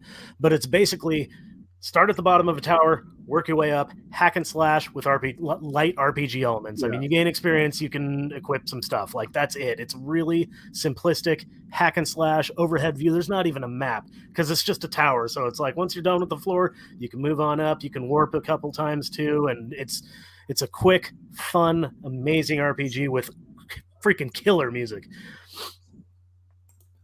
Yeah, I picked up... Dragon Valor on the PlayStation 1. Found it at a thrift store for like $3. And I started playing it. It's like an action type game, so I'm not real sure if it's an RPG. It is kind of, yeah. But I think I made it through like the tutorial stage on that one. And then Wild Arms 2, I had the demo disc. The demo disc was like 3 hours long, or maybe 2 hours on the demo disc. And I was like, that's a good one. This is incredible. Wild Arms 2, this is really cool. And then I started playing it, and I got 10, 12 hours into it and never went back to it. But I really liked that game. I thought, again, I much more prefer action-type RPGs as opposed to, like, turn-based RPG type games. Right. I'd rather play my game than read them kind of thing. But that game just sort of kept moving a little bit, you know what I mean? I really Wild Arms was good at that. Wild Arms is a good series that not a lot of people talk about, but even the first one is really freaking good. Those games also, it's like, everybody caught on, the prices are rising, but I would suggest playing something like East Origin. I think, do you like hack and slash or like, beat 'em up type style? Yeah, that would probably be my preferred RPG over like a turn-based, more traditional like Final Fantasy type game. Yeah. You know what I mean? I would try East Origin, and then if you like that, East 8 is freaking amazing. I stream that forever. But that one's a lot more in-depth because you have multiple characters, and they all do different things, and you can switch between them on the fly. So you do have a lot more party management and a lot more equipment management. But Origin is like the most stripped-down modern East game that I think almost anybody can get into. It's super fun. Let's see. Ravenous Spectre is having a hard time getting through the business minigame. Okay, so the business minigame on Yakuza Like a Dragon, look up a little guide, but it's the same type of thing as Fire Emblem, where one thing is strong to another, and that's strong to another, and then they're weak to each other. It's the triad thing. It's the battle beast thing. Fire beats wood beats water, water beats fire. It's the same thing. And the business thing, There's it's been a while since I played the business management, but in the lower left-hand corner, there's like a thing where there's 3 colors. It's like red, blue, and green, and depending on who is at that business meeting, you have to defeat their color with the correct color. And so you memorize that or just have a little guide up that says, red beats blue, green beats whatever. And you will quickly learn how to get through that mini game and just keep buying properties, man. But it's super fun. Yeah. Yeah. And it's so funny because there are RPG elements to a lot of games. So a lot of people that are hesitant to play RPGs, it's like, do you play Earth Defense Force? Do you play The Last of Us? Do you play on, you know what I mean? Like, right, there's certain, you are already playing these games. You just need to find the right game for you, It's funny because that kind of got me into games that weren't RPGs. Like, if it was an action game and then somebody told me that there was like light action RPG elements in it, I'd be like, oh, well, now I might actually be interested in it. Whereas sometimes, I'm like, I don't want to just play a pure action game. I want my character to progress. That's what I like about RPGs is you're constantly getting stronger, better equipment, constantly making yourself better and more powerful till you're a freaking god by the end and literally fighting God. Yeah. Tony's talking about the Baldur's Gate series, and I love Baldur's Gate. I have both of those on PS2 now. Those are sort of like the top-down Diablo style. Is that yeah? Yes, they are, but there's the thing about Baldur's Gate is there's a difference between the console ones and the PC ones. I think he's talking about the PC ones because he's talking about Icewind Dale also. So PC ones, those Baldur's Gate games are not the same ones that are on PS2. Dark Alliance are the ones that are on PS2 and Xbox and maybe GameCube. Yeah. So the ones on consoles are a bit more stripped down, which I actually like. The Baldur's Gate games on PS2 are some of my favorite games of all time. I freaking love Dark Alliance. The ones on PC are a little more, they are based around D&D logic and stat sets and dice roll like mechanics. Like it's not as straightforward. So I got into the console ones. I think the PC ones are pretty cool too.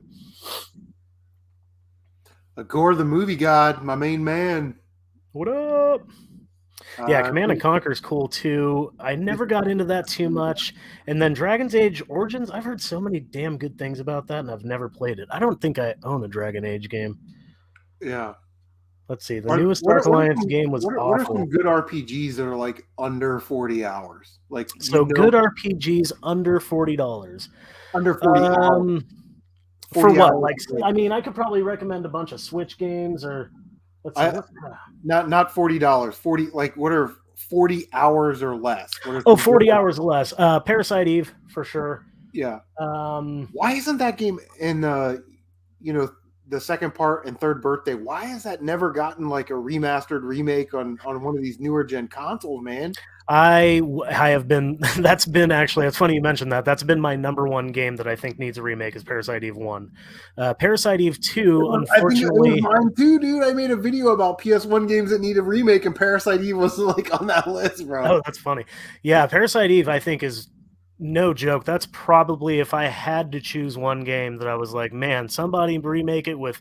Don't change anything. Same music, just make it maybe sound a little brighter. New graphics maybe. Just everything the same. Oh my god, I would shit my pants. That would be a day one purchase, and I'd probably buy a couple copies just because I love Parasite Eve that much. I would totally like the collector's edition. You know what I mean? Like yeah, totally. East Origin. I just mentioned that one. East Origin is like 25 hours long. Now, the thing about East Origin is when you beat it the first time, you can beat it a second time with a different character, and I think there might even be a third character. But if you just want to play it, beat it like I did with Unica, the chick. She's awesome anyway. She's the better character. Beat it with Unica. I think it was like 25 hours, so that's a good one under 40 hours.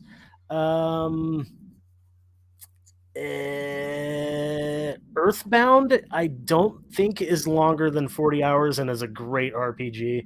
A lot of people kind of give it crap, but that's a freaking amazing one. I'd have to think about some others. Final Fantasy Adventure on Game Boy, great game, and that's like, I mean, it's like 10, 12 hours. Crusader of Senti on Genesis, of course, you probably want to emulate that one. I have a copy. I actually have a copy, but that game is so ridiculously expensive. Emulate it. But Crusader of Senti is like 10 hours. Oh, okay, that's not bad. For anybody that It's a cares, super short one. That one I just mentioned, that's an indie game. It's called Shadows of Adam. That was put out fairly recently on Limited Run Games, and I think you could probably play it on Steam. I think it came out on Steam first, and from what I hear, it's like 15, 20 hours. So and it's fun. It's cool. It's very nostalgic. Hey, so for anyone that cares, I just dropped a link to my friend Ryan, RPG Tour Guide's channel. He's closing in on 1,000. He's about 160 subscribers away. But he did like a complete walkthrough of Parasite Eve. He loves that game. And he actually made a little video for me because I asked him, I said, how do I use these tools to upgrade this and that? And he was like, oh, I'll make a video about it. So he made a video. He does like speedy tours of games and all that stuff. So if you're into RPGs, make sure you check out Ryan, give him a sub. He's such a good dude. I actually won his 100 subscriber contest, and he sent out like a gift card, like an Amazon gift card or whatever. And I ended up buying Stubbs the Zombie, when it was like $20 or $25. Wait, who are you talking about? I was reading comments. Who's the RPGer?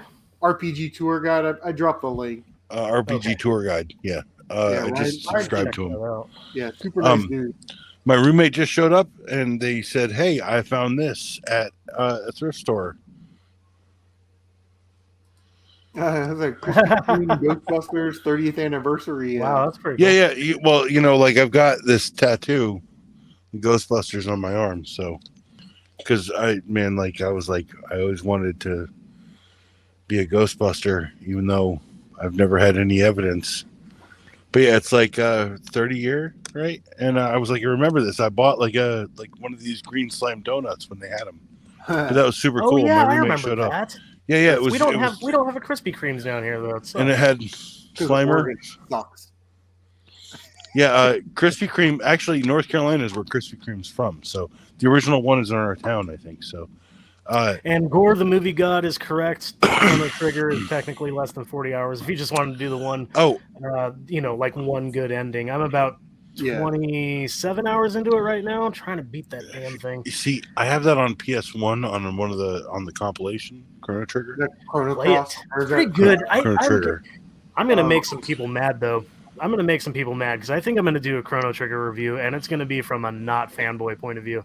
Everybody thinks that is the greatest RPG of all time, and now that I'm playing it through after so many years, I've never beat it, but I've gotten very far in it before. I think 18 hours before is the longest I've played, and now that I'm back to it after so many years, I'm like, this game is flawed. There's a lot of flaws on this game. This is not the best RPG ever made. I'd argue Yakuza Like a Dragon is a better game.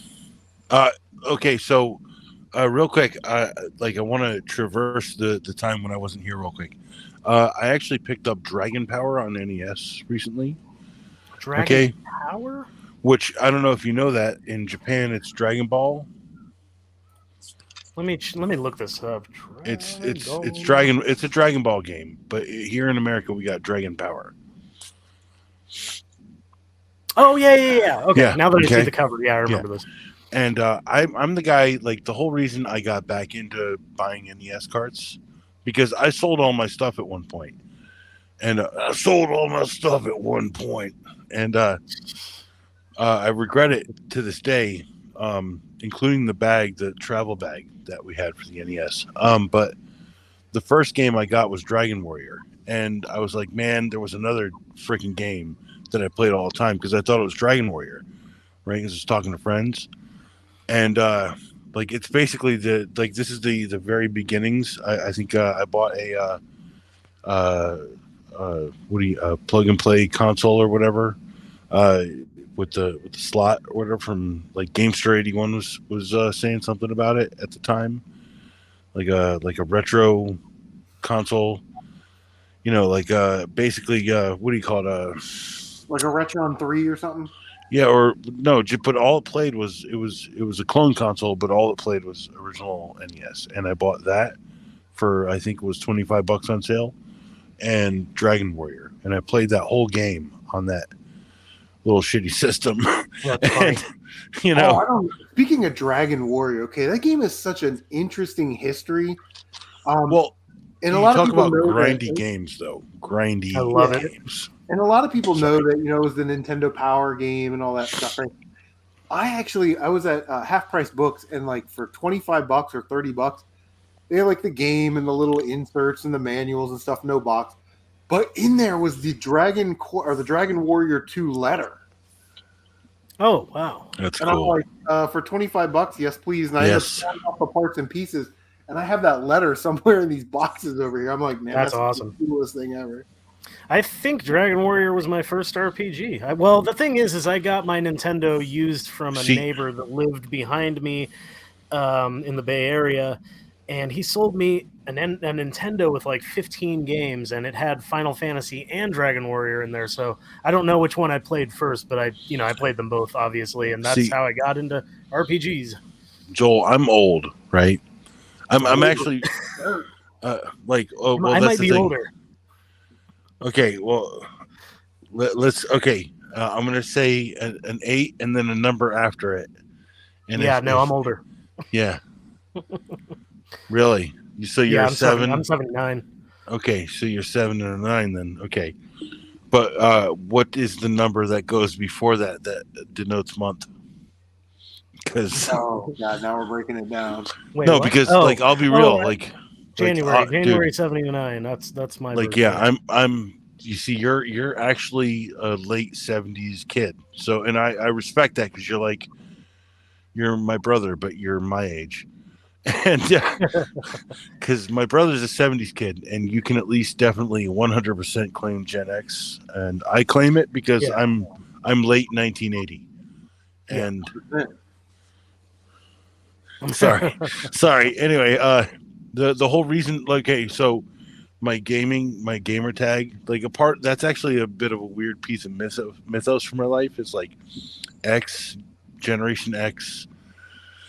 Like my name on all the consoles, Chris, you know this as XO, right? Later, You know, Electronic. I just spell it ECKS, like X versus Sever. So like X has been this big thing in my life, and I like. I don't claim it. I'm just saying it. It just means like I could do anything, right? At any moment. I'm crazy It person. means you're still a You badass. gotta say goodbye to Tony. Tony's stepping out over there in the UK. Yeah, have a good one, Retronic. Well, It was good it's talking to dude, you, man. it's a way different time zone over there. So, and Cool. his name's Tony. Yeah, Retronic Collector. Yeah. Thanks for Retronic stopping Collector by. Tony. I would like to say thank you very much for being here because I am going to watch probably all of your videos while I'm cleaning boxes up tomorrow. So I'm going to drop a link real quick to Mr. Matthews. Mr. Matthews, hey, if I'm Oh, your I'm favorite subbed to him. YouTuber, Mr. Matthews is my favorite YouTuber, man. I'm I love subbed to Mr. Matthews. Such a good dude. He does this series called NES Hard where he takes a look at the NES games that are supposedly hard, and he plays through them, reviews them, brief history, that kind of thing, and then rates them on his scale.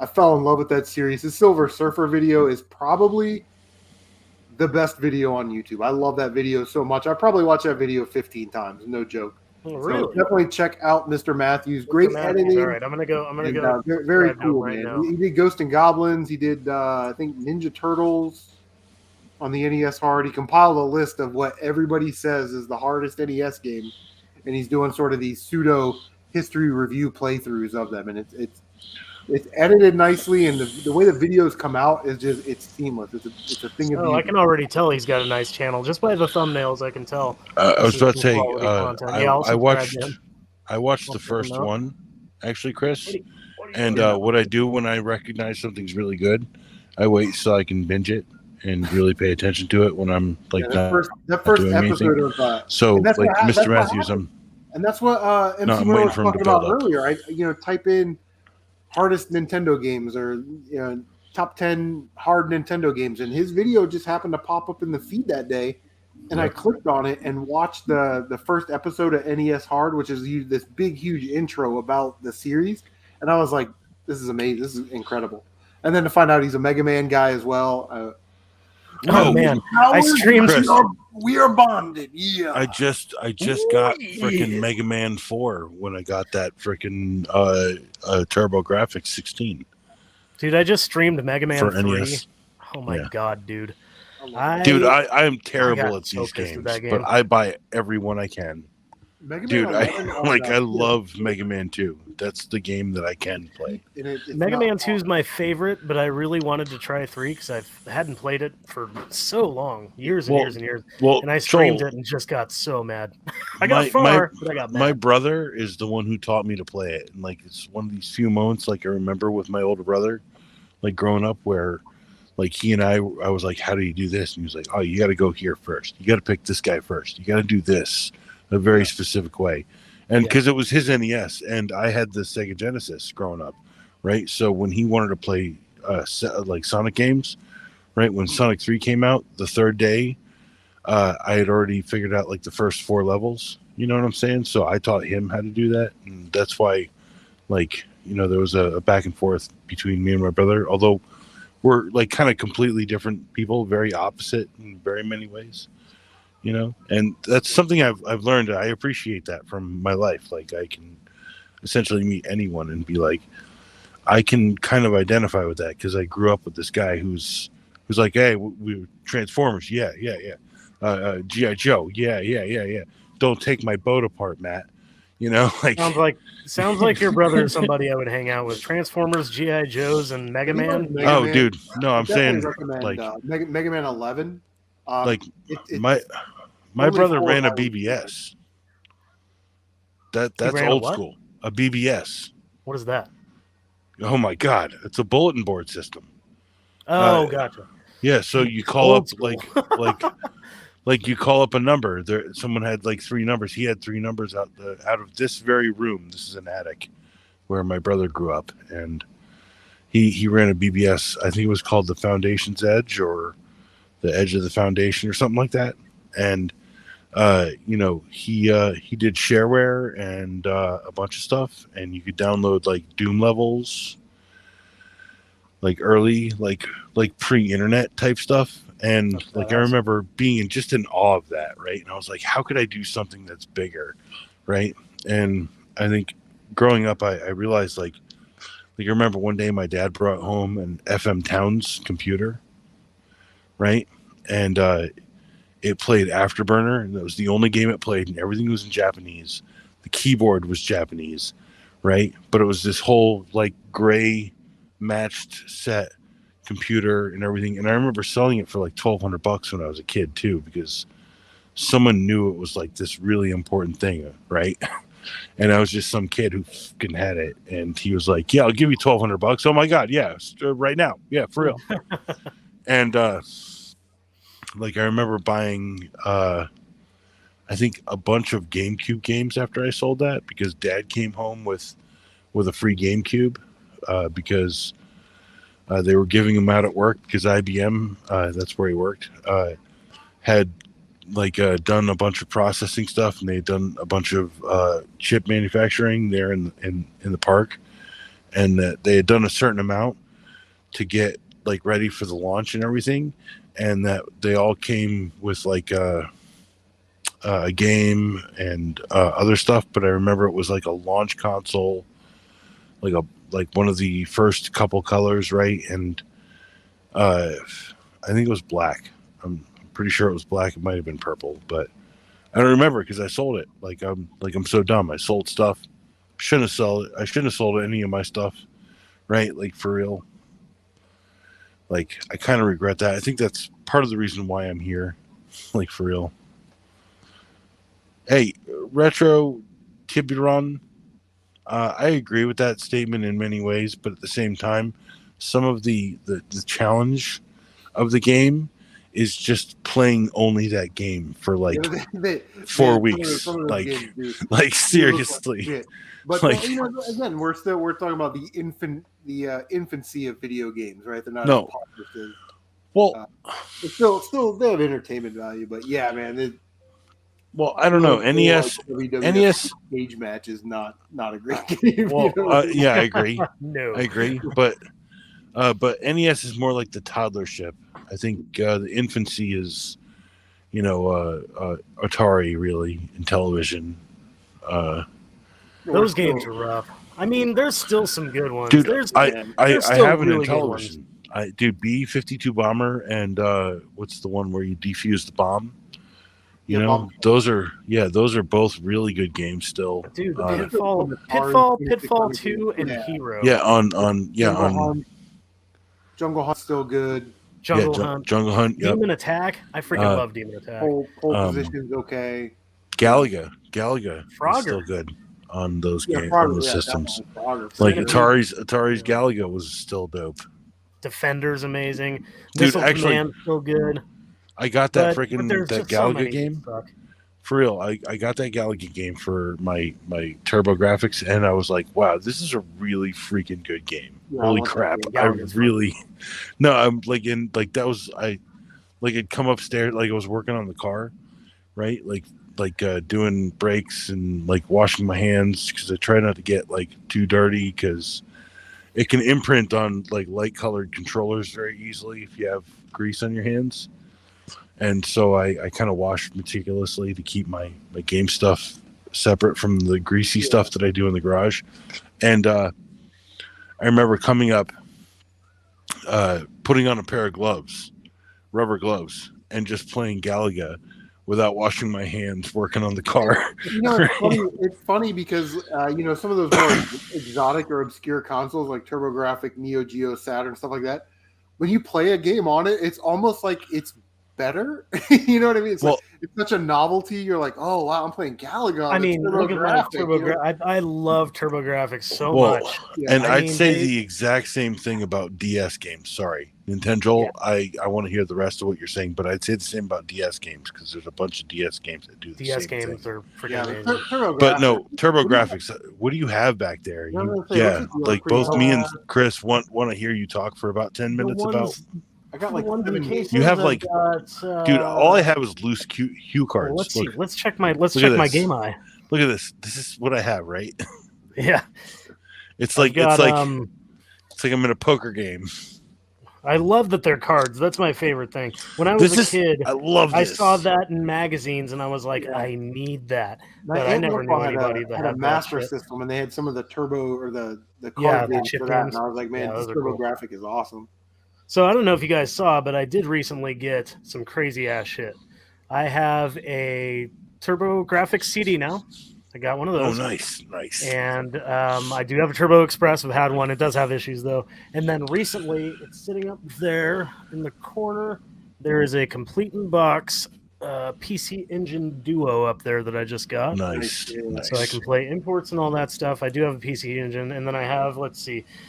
The thing about Game Eye is it doesn't separate imports. So it says I have 61 TurboGrafx games, but it's like... Yeah, that Turbo CD is getting games for that's pretty expensive.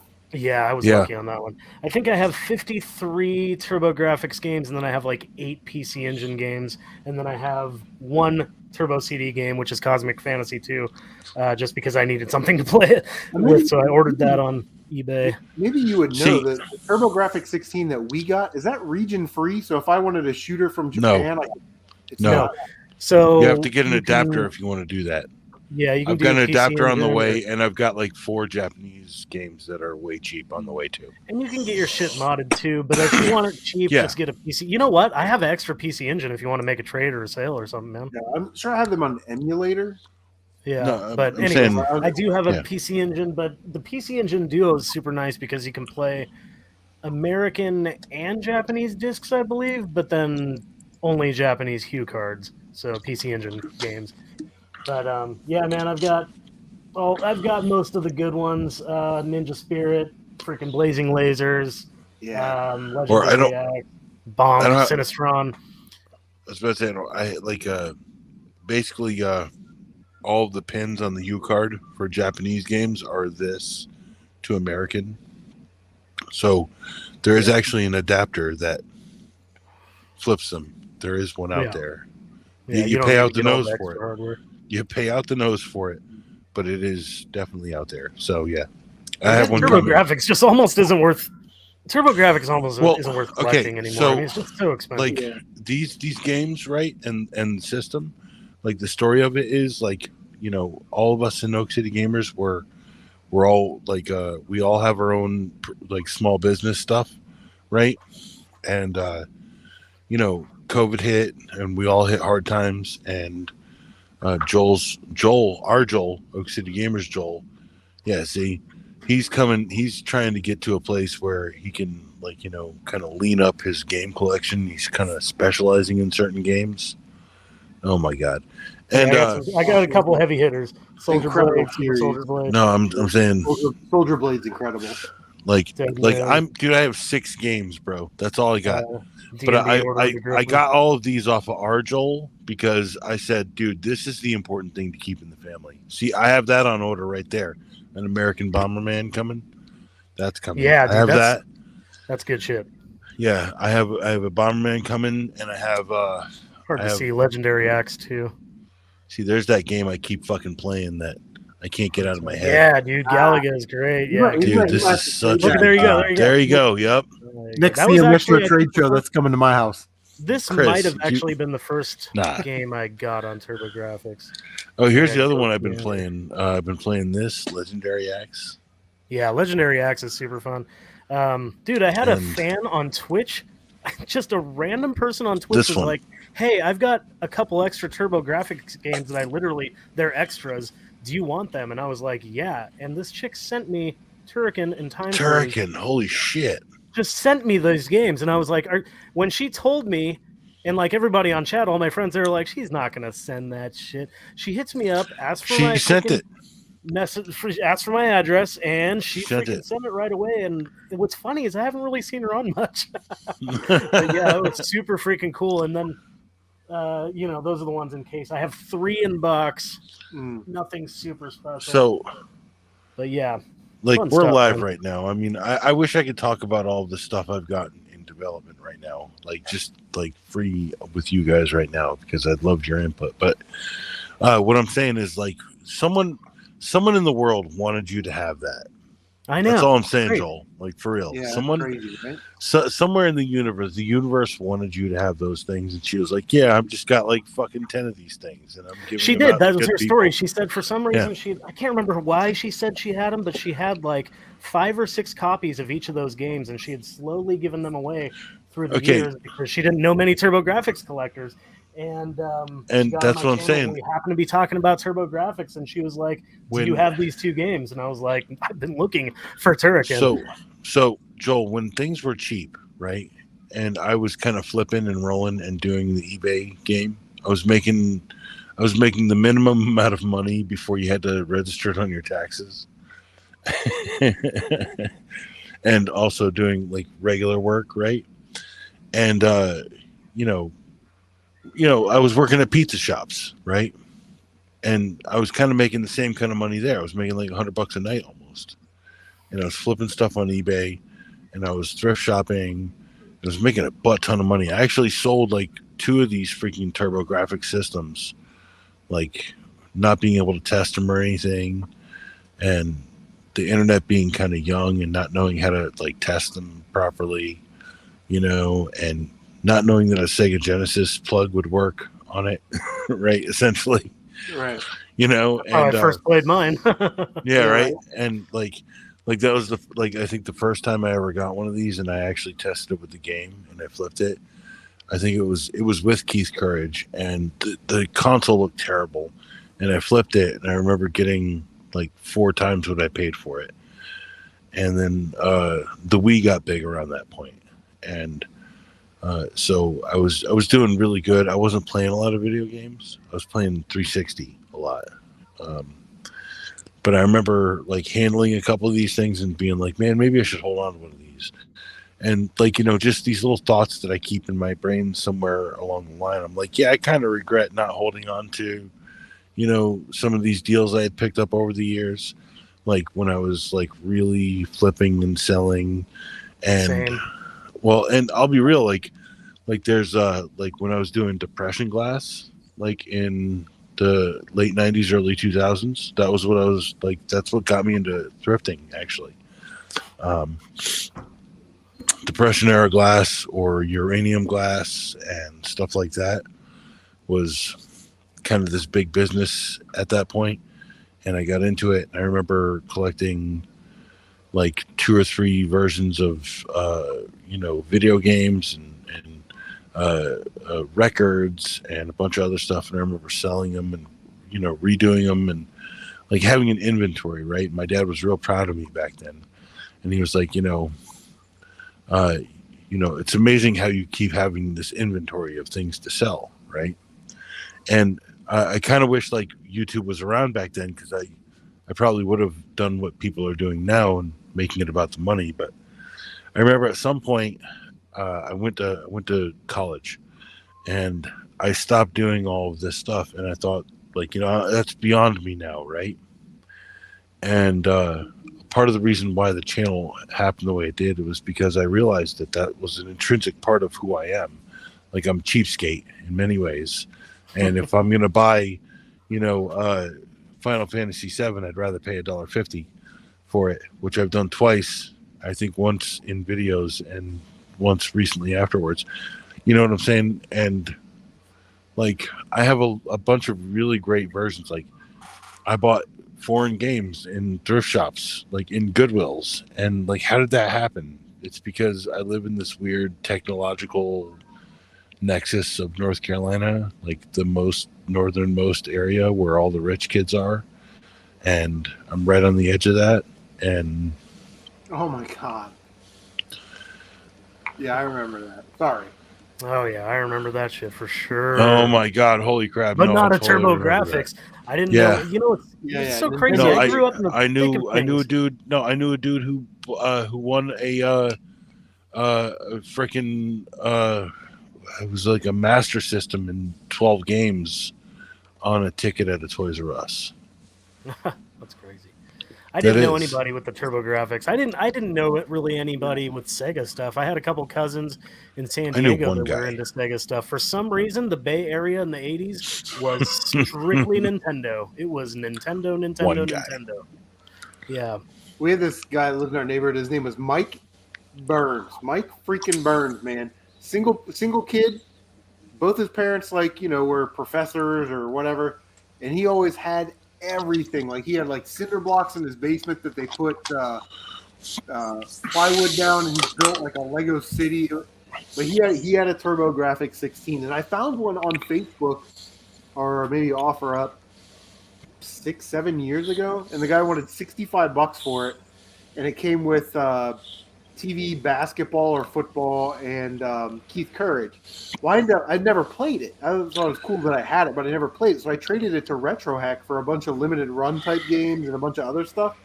And I was like, man, I wish I had that console back. And then, was it last year or the year before, some guy posted one on Facebook Marketplace. It was a console and a bunch of games and Super Nintendo games and Genesis games and Master System games. So I saw it was like $230. So I bought it, kept all the TurboGrafx stuff, sold all the, Fantasy Stars and Fantasy Zones and all that stuff. But yeah, going to Toys R Us back in the day was a treat. And when you had to pull the little tab out of the game thing, the wall of Nintendo games, it's like, oh, here's Jackal. You had to pull out the little ticket and then take it up to the register and pay for it, and they stamped it as paid. And you walk over to the video game cage, and they go back and give you your brand new video game. I mean, you want to talk about a process of a bygone era, man. That was You guys want to get mad? No, you want to get mad? get I have mad? a Mario Kart. You want to get mad? This will make you real mad, Nintendo. Was that the? See that? You don't have this, Nintendo. Do you have this? I do not. No, I'm so jelly. You're jealous. I'm pretty jelly. I'm pretty jelly. Yeah. Do you have But four of these? I have this. Do you have guy four right of here. these? Do you have four of these? Do you have Is four that of the them? mini or is that the regular? No, this It's is a a little real TurboGrafx inbox. Is I won no, this he for has- about $12 on a raffle. I'm saying, dude, I bought a whole freaking case of these for $50. By the way, I already flipped a bunch of them. Yeah, I still have my original TurboGrafx too. So, well, not original, but I mean the first one I bought. So I have. I don't know why I have some, because I don't get rid of it. So I have 2 TurboGrafx, one in box, but the one doesn't have the cord. It needs another cord. But I have 2 TurboGrafx, one in box. I have a Turbo Express that I got super cheap, and then I have PC Engine Duo now. The freaking turbo CD in case, dude. You got to see this. This is nuts. This is so freaking cool. Oh my god, this guy has everything, doesn't he? Yeah, Nintendo's got some good stuff. Oh my god, it's a stupid case that holds all the stupid stuff. I'm so stupid right now. It's even got the branding on the outside of it. Stupid case. I bet he's got the freaking stupid freaking cap that covers up the stupid freaking insert in the back or whatever for the turbo graphics. Stupid. Makes it look like a. Oh no! See, that's a duo. That's dope. Oh, forget the And cord, it's a but regular. Yeah. No, that's dope. There you go. You don't even have the plastic thing though. So less impressive, Joel. I'm sorry. Where's the little plastic thing that goes on the back of it that I'm pretty stoked about it because look I like a honestly '90s wasn't console? I wasn't honestly collecting much this last No, year. no, dude. Like and literally, that's some dopeness, dude. I I really couldn't want believe to. when I got that. That makes me And the want to same guys smoke a who gave me bunch the of PC dope. Engine Duo. No, So, that yeah. literally makes me want to smoke a bunch of dope because I'm like super depressed. And be like, man, my freaking turbo graphics sheet's not good enough. Joel's much better than me, which is a whole nother freaking story in my life. Me saying Joel's better than me. No. No, it's not that bad actually. Like my Joel is in me. Like when I bought this stuff, I bought it from him. I was like, keep it in the family because Yeah, dude, keep that shit around, man. yeah, no, because this, and he was like, well, Saturn, and I was like, I'm really not trying to get into Saturn because I it's so remember finicky. Saturn. Like a Saturn game. It's so finicky, and he had I a got rid decent of my collection. Saturn, and I had like. But if I had to really choose, good games. no. But if I had to choose, it was the freaking Hue cards because it was like, this is the thing. When I was a baby, when I was a little kid, this was what I was like. My buddy Scott, he had this. He had the Duo. He had, and you talk about divorced parents, right? This kid had like $1 million freaking house, right, with a basement, with like a pool table, like a giant projection screen TV. That's all I'm saying, Joel. Like, I mean, no, he was super cool. Like, he was like Middle Eastern, right? Like, you know, his father was like, "Hello, how's it going? Yes, I have a gigantic business here in town. I run 17 gas station." American dream kind of guy, right? Like, for real, like respect, for real. His dad came to this country, made millions of dollars, had a giant house, basement. His like, you know, kid had like, you know, a wife that was like 10 years younger than him, like blonde lady, right? So like mad respect, right? Like 1980 something, right? Yeah, right. Okay. That's how you go broke. 1970s, 80s, yeah. That's how you go broke. That's why they got divorced, right? But no, like this was after the divorce. She's like, I make my money back. She can go fuck herself, right? And I'm like, yeah, that's nice, right? It's nice to meet you, but I want to play a game of pool with my buddy Scott. And I remember me and him playing pool, and I used to like shark him for like hundreds of dollars because he's terrible at pool. And then I'd shark him at pool, right? And he'd be like, and I'd like, because no, he's like, you know, he didn't care about money. He's like, yeah, I'd lose $500 because I had $100 in my pocket, right? Here's $100, right? And then I'd get 500, and then he'd be like, all right, cool. And then we'd leave. Or before we left, we'd have to play Street Fighter or something, right? And then he would bet on Street Fighter, and he would kick my ass at Street Fighter. And, right, like on one of these 16-bit systems, either Sega Genesis or TurboGrafx. So it was probably not TurboGrafx, but it was one of these systems. Pretty sure it was Sega Genesis. Because I used to borrow games from him. And then he'd like roll me back $250. The dickle is kicked in. No, Chris had. He's getting kicked in the dickle. No, I can tell you, this dude, he would own up to this entire story. His name's Scott Slayus. And, like, he used to live right down the road from me, $1 million house. His dad was a cool dude, like, Arabic guy. Just saying. True story. There was this kid in Pacifica in the Bay Area. I grew up in San Francisco proper, and then I grew up 15 miles south of San Francisco in Pacifica, which is a really nice town.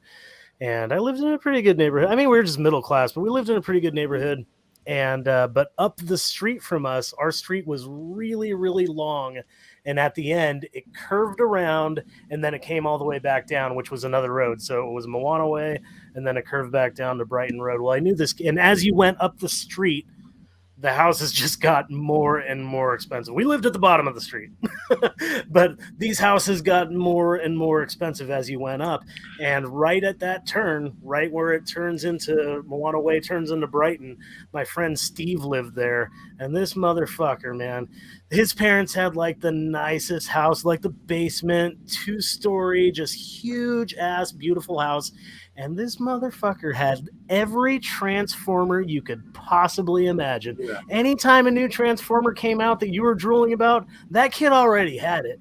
And it was, he was the nicest kid, but it was like every time you went over there, it was kind of infuriating. You're just like, man, I can't afford like even these little like $15 guys. And this guy's got like, he had like the Metroplex and the freaking, just all the giant ones. And man, those stupid kids.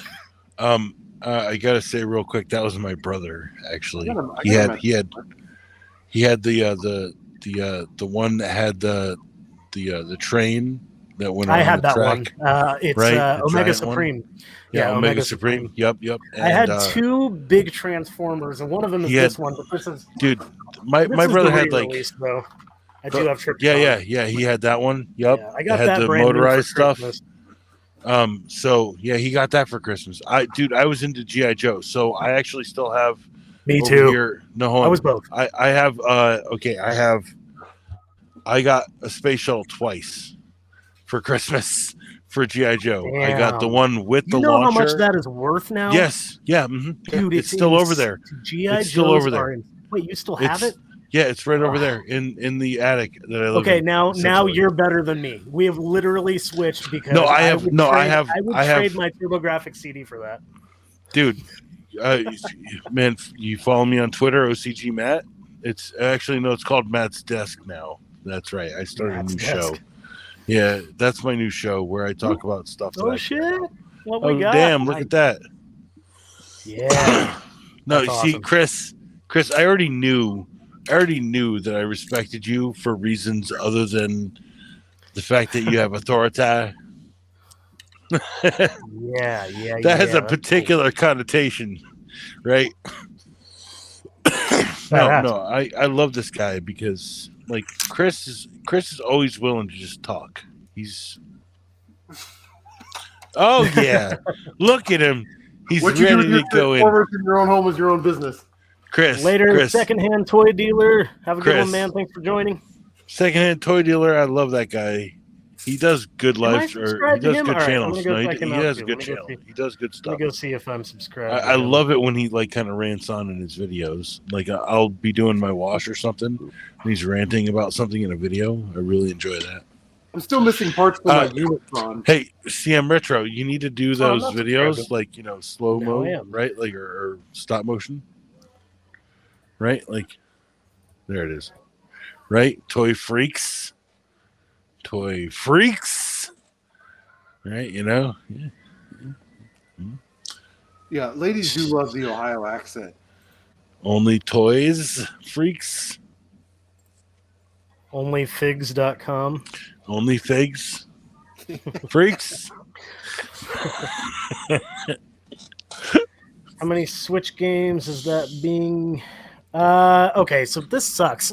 I literally messaged Roaming Dan earlier as we were talking, and I was like, man, I just hit 100 Switch games today. And then I looked on Game Eye, and it was all 98. I'm like, what the fuck?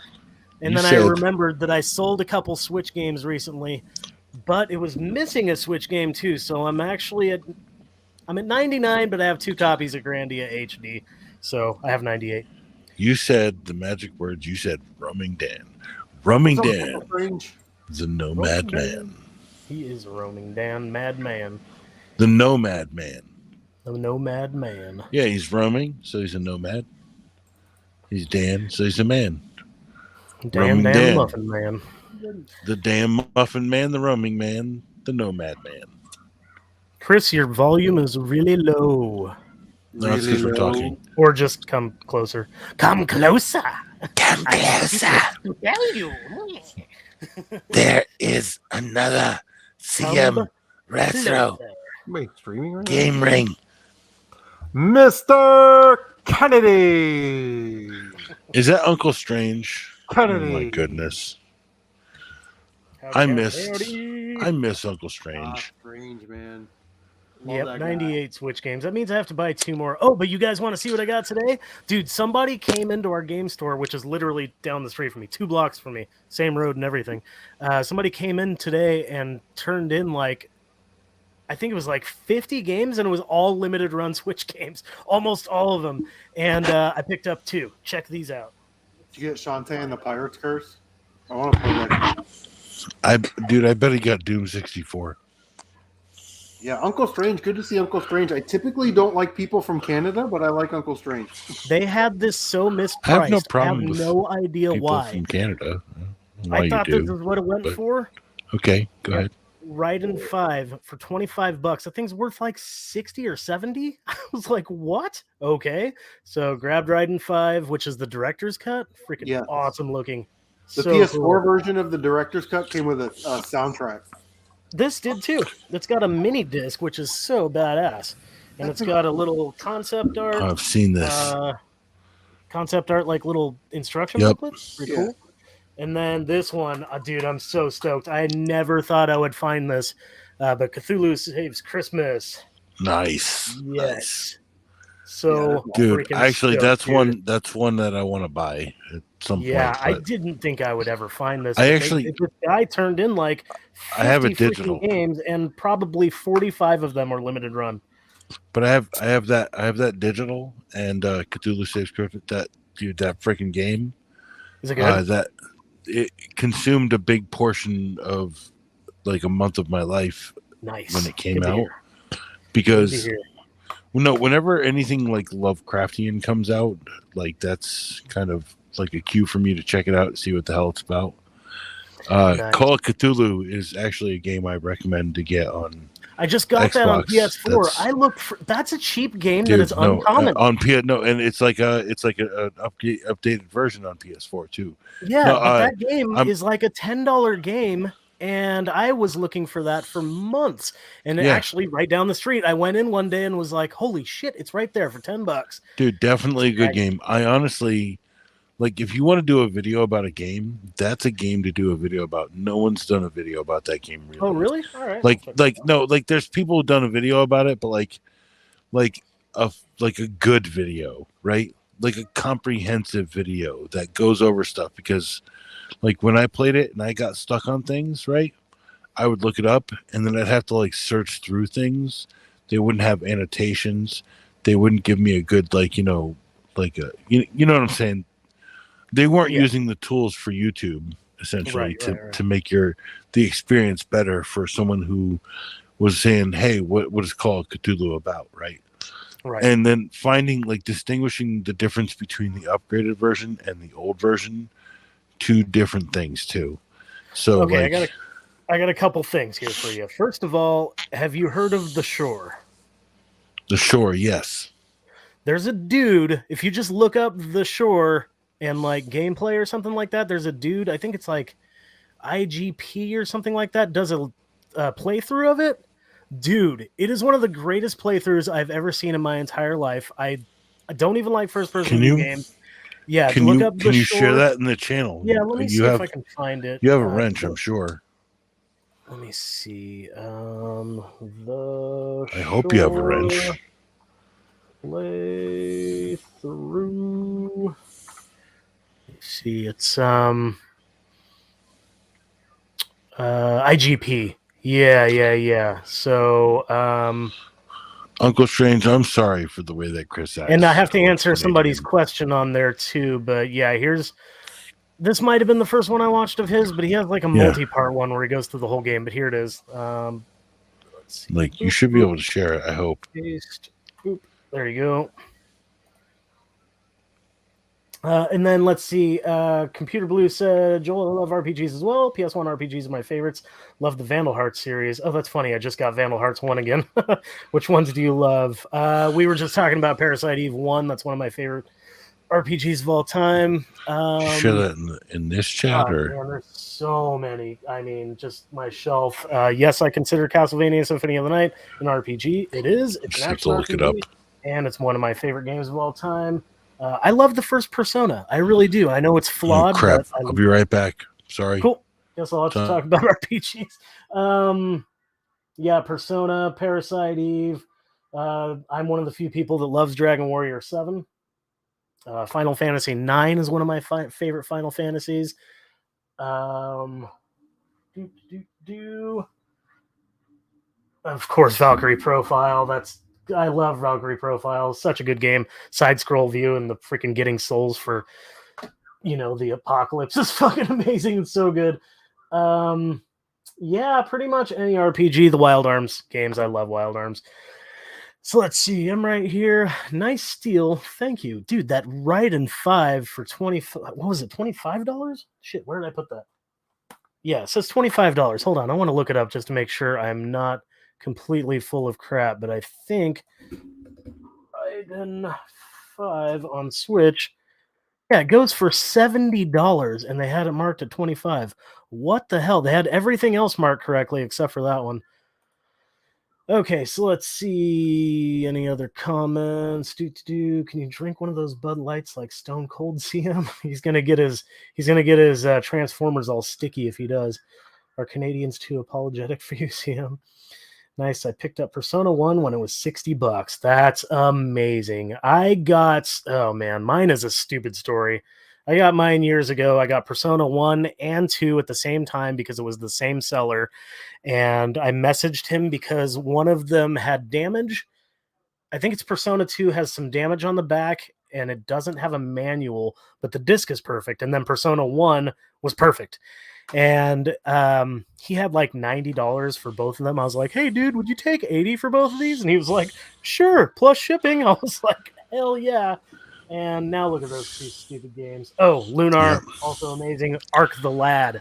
Lunar. So That's a good set Have of you guys games played Arc too. the Lad? Has anybody played Arc the Lad? It's like No. a tactical RPG. Very I think I simple. have one on PS2 though. Yeah, there I are sent- a couple PS2 Arc the Lads. I don't know how good they are though. Didn't I send Chris? I sent you a really Yeah, good Suikoden's great, RPG on too. PS3.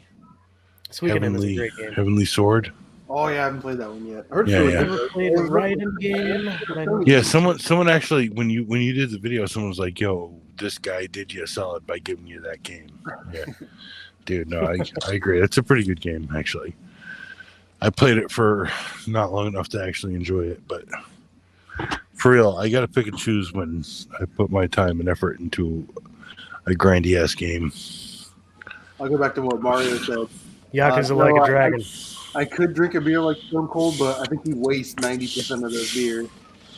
Well, I said while you were gone, I said you're just going to get your Transformers all sticky or stickier. Okay, Unicron. Okay. Okay. So Retro Tiburon says I've never played a Raiden game, but I know they're considered some of the best. Right. I Raiden love 5. Raiden games. They're fun. It's Raiden if it's Ninja Gaiden. Gaiden. Persona 1 and 2. Yeah, Persona 1 and 2 got really expensive. I got lucky. Because the PS5 version, I'm sure the Xbox and Switch are the same, but it's more arcade, so you get the unlimited continue, so you can just play through it, and then if you want to challenge yourself and do like the challenge modes or 1TCs and stuff like that, you can do that. But you can have a good time playing that game just on its regular arcade mode because you're going to get through it with unlimited continues. And I will say that game has a kick-ass soundtrack. Yeah. I'm sure it does. I mean, come on. Oh, dude, almost every shooter game, it seems like they were like, hey, I got a kick-ass soundtrack. Oh, really? We could do a cool shooter game based on that soundtrack. I almost feel like anybody? Dude, like Sin Mora was a game that came out, and I was that like, game's awesome. And like the freaking soundtrack on that, I was like, I could just literally sit here and just play it and listen to it like while I'm walking. So I actually like went and found the soundtrack right on YouTube and like listened to it for like a whole day, like while I was working, and totally made my shit better. That's all I'm saying. Cinemora, and the story's a little darker than you usually get with like. Yeah. Like people die. It's like, oh. Yep. But it's like Time Crisis meets a shooter. It's beautiful. Did you guys ever play Dragon Spirit on Nintendo or Yeah. TurboGrafx? I beat that one a couple. Was that last year or the year before? Dragon Spirit. Yeah, I think I did. Yes, That game's that's fun. That's what I'm saying. Is like that's the game I think I played when after I got done with Dragon Warrior. I was like, this isn't the game I remember. What's the game I remember? That's the game I remember, right? Yeah, and there I are thought you were so talking many- about Dragon no, Power. no, it Talking was about Dragon Dragon Power. Spirit. Yes. Yeah. No, and Dragon but Spirit's the I one also where remember. you're It's the like dragon and you get more heads. yes, More head. Dragon Spirit. Dragon Spirit is the one that I was like, am I sure I'm like misremembering things? And then I remember Dragon Power was the one that, like, So- it's all a part of it. Like, there's so many stupid dragon games. Like, I almost So didn't Dragon remember Spirit the name. on TurboGrafx?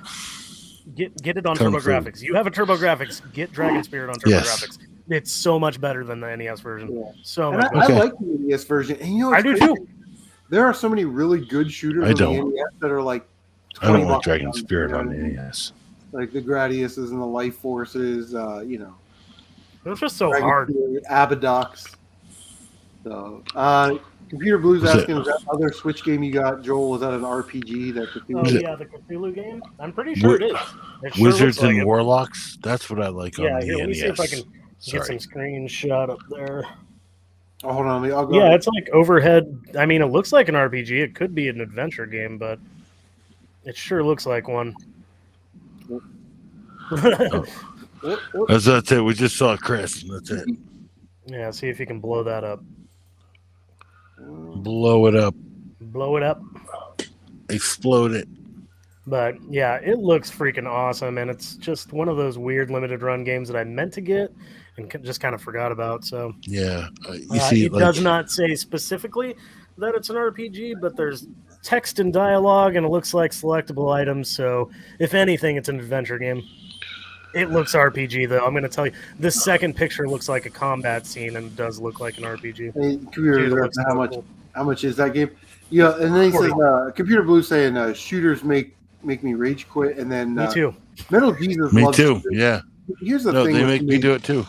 Some of these Yep. bigger YouTubers. I love some, but they I feel like some of these bigger hard. YouTubers that talk about these games they're not authentic because they don't play a lot of the games. You know what I mean? Like they may play for like 5 minutes, or they have somebody tell them, or they watch another YouTube review and then they just repeat exactly what. So I'm sure he loves shooters, but I'm not sure he knows a lot about shooters. You know what I mean? Right. Who really Whenever they have knows? shooters on, like Radical Reggie always is the guy that, because he's the shooter guy. You know, the PlayStation 1, PlayStation 2 guy, the shooter guy. Right. He's the guy that knows more about those games. For the record, Chris, that's actually the thing I have to move out of my room right now to do the video. I think it's my giant wooden case filled with candles and effigies of Metal Jesus. Yeah. Actually, here, I'm going to do it right now. Here, I'll post the picture I have in the center of it Computer Blue. on Twitter. Yeah. Computer Blue Cthulhu is actually, they had it marked exactly. It's about $40 game. And I would get that while you can. If you can find a copy for $40, maybe jump on it, because I don't think this is one that's going to go down. I have that digitally on Switch because I think I know someone who like worked with the marketing for the game. I don't know. Like I know a bunch of people, dude. Like it's hard to keep up with the freaking 5 billion freaking people I've met throughout my 40 years of life. God, that's even harder than remembering what I've done. And that's something that Mr. Matthews mentions in his NES hard video, is that one person that influences a lot of people on YouTube, if they say one thing about a game, then it automatically becomes a gospel, and it's not true. Like Silver Surfer being a bad game. Silver Surfer is a fantastic shooter on the Nintendo. It's difficult, sure, but yeah, there's nothing wrong with it. It's like any other shooter. You learn the levels. You know what I mean? I was about to say it's a shooter. I thought it was an awesome game. It's one of my favorite Nintendo games. It's one of my favorite. Nintendo, you're on Twitter, right? If you listen to same name. AVGN, and what's funny is Mr. Matthews did the thing where he talked about AVGN in that video, and then everybody else said not only the same opinion, they use the same language. The difficulty of Yeah. legendary. You die, you die, you die. It's like This is why I don't watch reviews when I do a review. When I do a review, I specifically do not watch reviews because I don't want to use, even accidentally, the same language. I don't want my opinion to be somehow influencing what I think of the game. I'd rather just put out my review, and then afterwards I can maybe watch them and see what I think. But I'd do all of that, and then before I put out my video, I'd tailor make a few jokes to those assholes or those nice people. Pick your choice. Pick and choose. Assholes are nice. I'm just saying. You're CM Retro. You're on Twitter's at CM Retro. Yeah, I'm on the Twitter machine. I don't do my social medias like everybody else. Yeah, Akari Warriors is a fine game. There's nothing wrong with it. You should change your Twitter name to Chris's Badass Shit. Yeah. You know what game's hard that a lot of people love to shit on because it's hard? You know what game I freaking love that almost everybody hates? Fester's motherfucking Quest. I haven't played it, but there are a lot of people that like it. Oh, it's so hard. Fester's Quest is not a bad game. I actually remember like playing the first whole, like the first level, because my brother had the whatchamacallit, the Nintendo. The Nintendo Power, for it, right? Yeah, like I could beat the whole thing because someone told me how to do the first level. And then I got there's the a trick second with level, some of the bosses. and I was like, "Fuck!" Right? Dude, by the way, it's hard. Another game that the nerds says is bad. I didn't think Back to the Future and Karate Kid aren't great games, but I don't think they're as bad as what he said. But Nightmare on Elm Street, I thought Nightmare on Elm Street was really, really good. Nightmare on Elm Street's become a cult classic, finally. I think that game's finally getting the recognition it deserves, because that is, if you look at the prices, it reflects what people think about the game, in my opinion, a lot of times. And I know a lot of people that like that game. But back in the day, that game got shit on a lot. Yeah, Retro Tiburon, I'm terrible at social media, man. Terrible. Like, I mean, I just tried to tweet something out to you guys. And this is not. I usually just follow people on Twitter. If I find something interesting, I might post a picture of it. But yeah, Silver Surfer and Nightmare on Elm Street, Back to the Future, Karate Kid. He did reviews on those, and Ninja Turtles too. But it's like I don't. Flying Dragon. I thought those games were okay. Nobody talks about Flying Dragon. I freaking love that game. Culture Brain. Shit. Yeah, Culture Brain. Yeah. And there's a sequel that a lot of people don't know about called Flying Warriors. I might have that, actually. I do have it, but it's got a weird, it's got a tiny little break on the end of it, which is really very freaking interesting. annoying. Very interesting combat system on those games. Yeah, it was like, well, I can only speak for Flying Dragon because I haven't really played Flying Warriors much, but Flying Dragon was like side-scrolling platforming. Then you get to the boss, and you defeat him, and then you get to a place where they teach you moves for the arena, and then it turns into a fighting game, and then it goes back to a platformer, and then it goes back to a fighting game. But it's a very specific fighting game. It's not like a button masher like Street Fighter. Right, you have to block everything in a specific way. Yeah.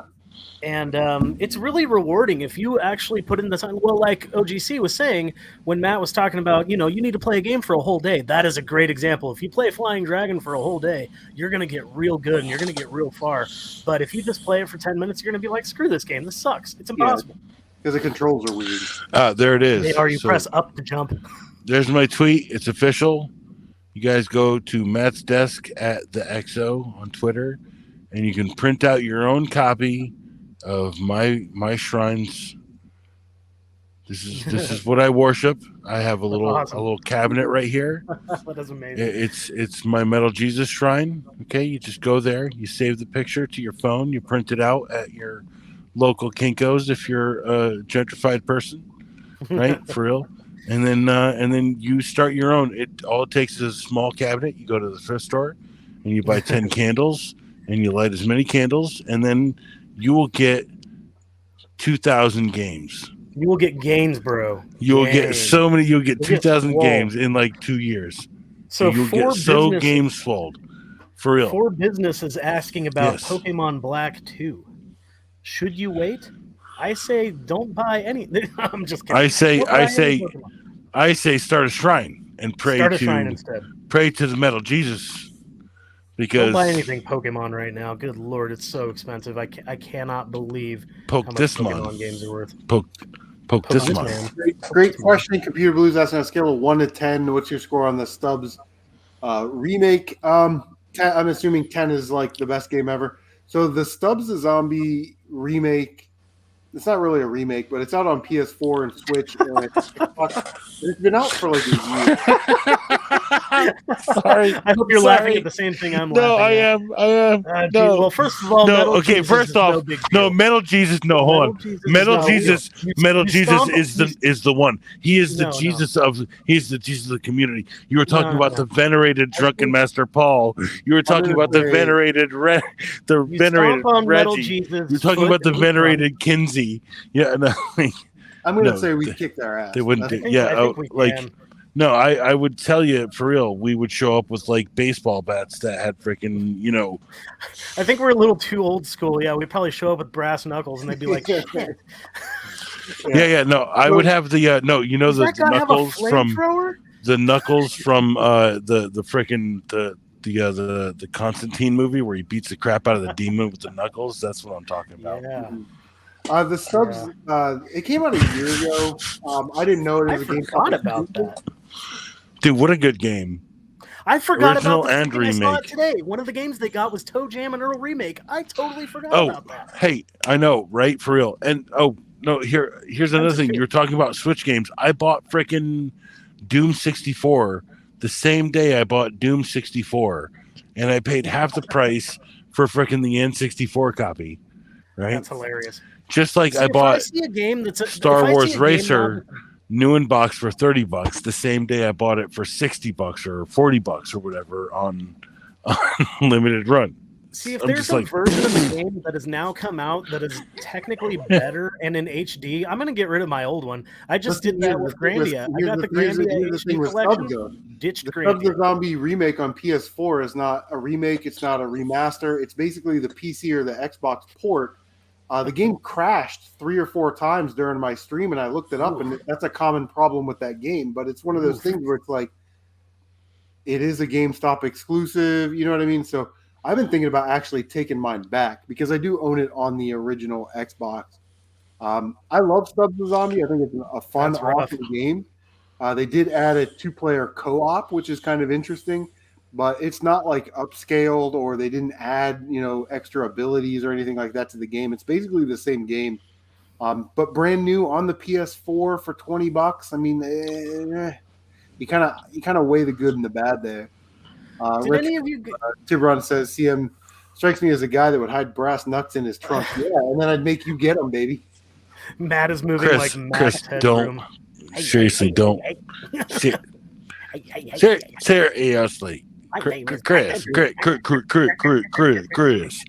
please don't did you guys keep ever nuts play? in your trunks. I'm Sorry. over here now. Did you guys ever play the Medieval remake? Because I bought that on PS4 and it's still sealed. I played it at a buddy's house because I was on the fence about buying it for the PS4. I think, right?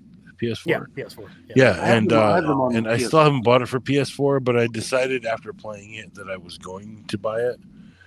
But I was just going to wait, and then the wait turned into never buying it.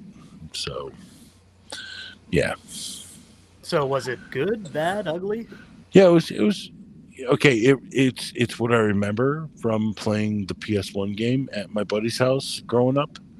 And I remember telling Chris, like, part of the reason why Chris sent me a PS1 was because I was actually more nostalgic for the PS1, the little tiny version, because that's the one that I had bought, and like it was my second one, but my first one had died, and I'd bought it like 6 months beforehand, right? And then I bought one that was the PS1, and I remember selling that little PS1, like I think 6 or 7 months later to buy a PS2, right? Like I was late to the game throughout most of my life. I'm not like an early adopter or anything. Same. I think same. the I always most- get consoles.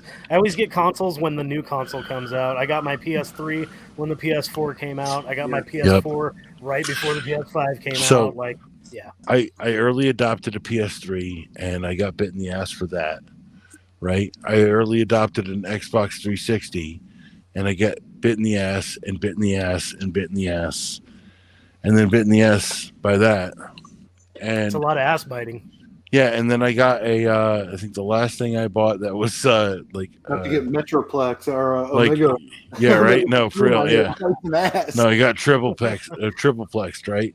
No, but the next thing I bought that I early adopted was the Switch. And honestly, like it's a story for another day. And Chris, like we could do like origin stories, probably a good first episode. Nintendo, you would probably be the perfect guy to include in a podcast format, because a podcast format that we were talking about earlier in the stream when it was at 1 minute and 30 something. Like I've got questions, I've got ideas. Like Chris 3 has, hours ago, yeah. yeah, Totally. Chris has thoughts and ideas, right? And I'd love to do something where like it's kind of an open forum where we can like get people in. I don't have to be here every time, but I'd like to be here as many times as I can, that kind of thing. And like Friday's a great night to do stuff like this community wise. I think it would build community. I think honestly hosting it on Chris's channel, because he has a little bit more reach than both of us. I'm just joking. That's not a joke. I'm a major market YouTuber, and I'm extremely good looking and charismatic. So, we 11:30 at night. We have 11 people. I am literally. I appreciate every one of them. I am not really arguing with any of that. It's funny they mentioned the Tales of Arise poster. It looks so small back there, but it's actually pretty damn big. But yeah, I went dumpster diving with a GameStop employee about 2 months ago because he was supposed to set aside that poster for me, and they threw it away literally 10 minutes before I walked in the door. And they were like, "Oh, there wasn't a note on it." And I wanted to be like, well, I talked to that guy right there, but I didn't. So I was like, well, where do you throw them away? He's like, because there's other ones too.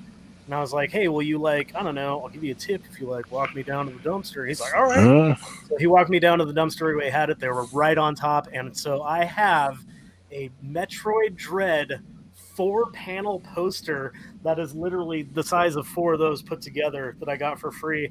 And then I got that, and I got a few other random posters, but yeah, all for $5. So I was like, I'll give you $5 to walk me down there. For real, right. I'm willing to do some trading if you want to trade out some stuff. I actually do have some G.I. Joe stuff you might be interested in. I don't know. Yeah, seriously. I could send you let's say that launching system thing, and probably an original folding out base missing some pieces. I could send you a Baroness with some worn out boobies. Sam Retro. Mine would be worn out. Sam Retro. No, I will send him a Scarlet. You guys know I'm into Transformers. No, I will send him a Scarlet with equally worn out boobies. Why is Baroness booby paint on Scarlet, and why is Scarlet's booby paint on Baroness? I don't know how it got like that. No. Here's the thing: is child reality. I don't know why it got like that, and then the reality growing up, I know why it got like that, and I've known them girls. I don't want to know anymore. For real. Kitty, why are you bugging me so much? Yeah, because Kitty is kind of a larger girl, and Baroness is not. That's how the paint got there. I don't know. No, I'm talking about Astral. He's rubbing between my freaking legs constantly. I think he's hungry because he's looking kind of fat right now. Chris, are you okay? I'm good, man. That's actually no. That's Chris. Should I light up? There's definitely no. You should light one up, bro. You should be like. I don't have one. Wait, do I? No, I don't. Do you even smoke on stream, bro? Yeah. No. Oh, here's how you smoke refos, right? That was a one-time thing. Oh, I actually have a lighter. Hold on. Here's a lighter. There you go. Get all. Yeah, I'm getting my dickle on. Yeah. So Computer Blue. Tales of Arise is a good time. Tales of Arise is a good time, and my buddy is streaming Tales of Berseria right now, and it looks freaking amazing. Very Oh. Ys-like.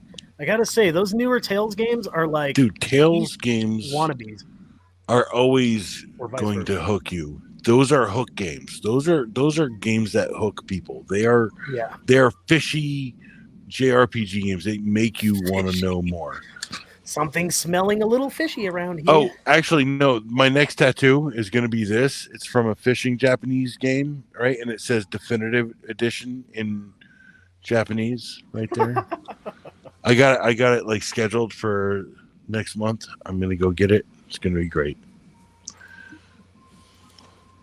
Nintendo is Nintendo's channel's Nintendo name. is Nintendo. Here, I am on. will Check do me out everyone- on YouTube.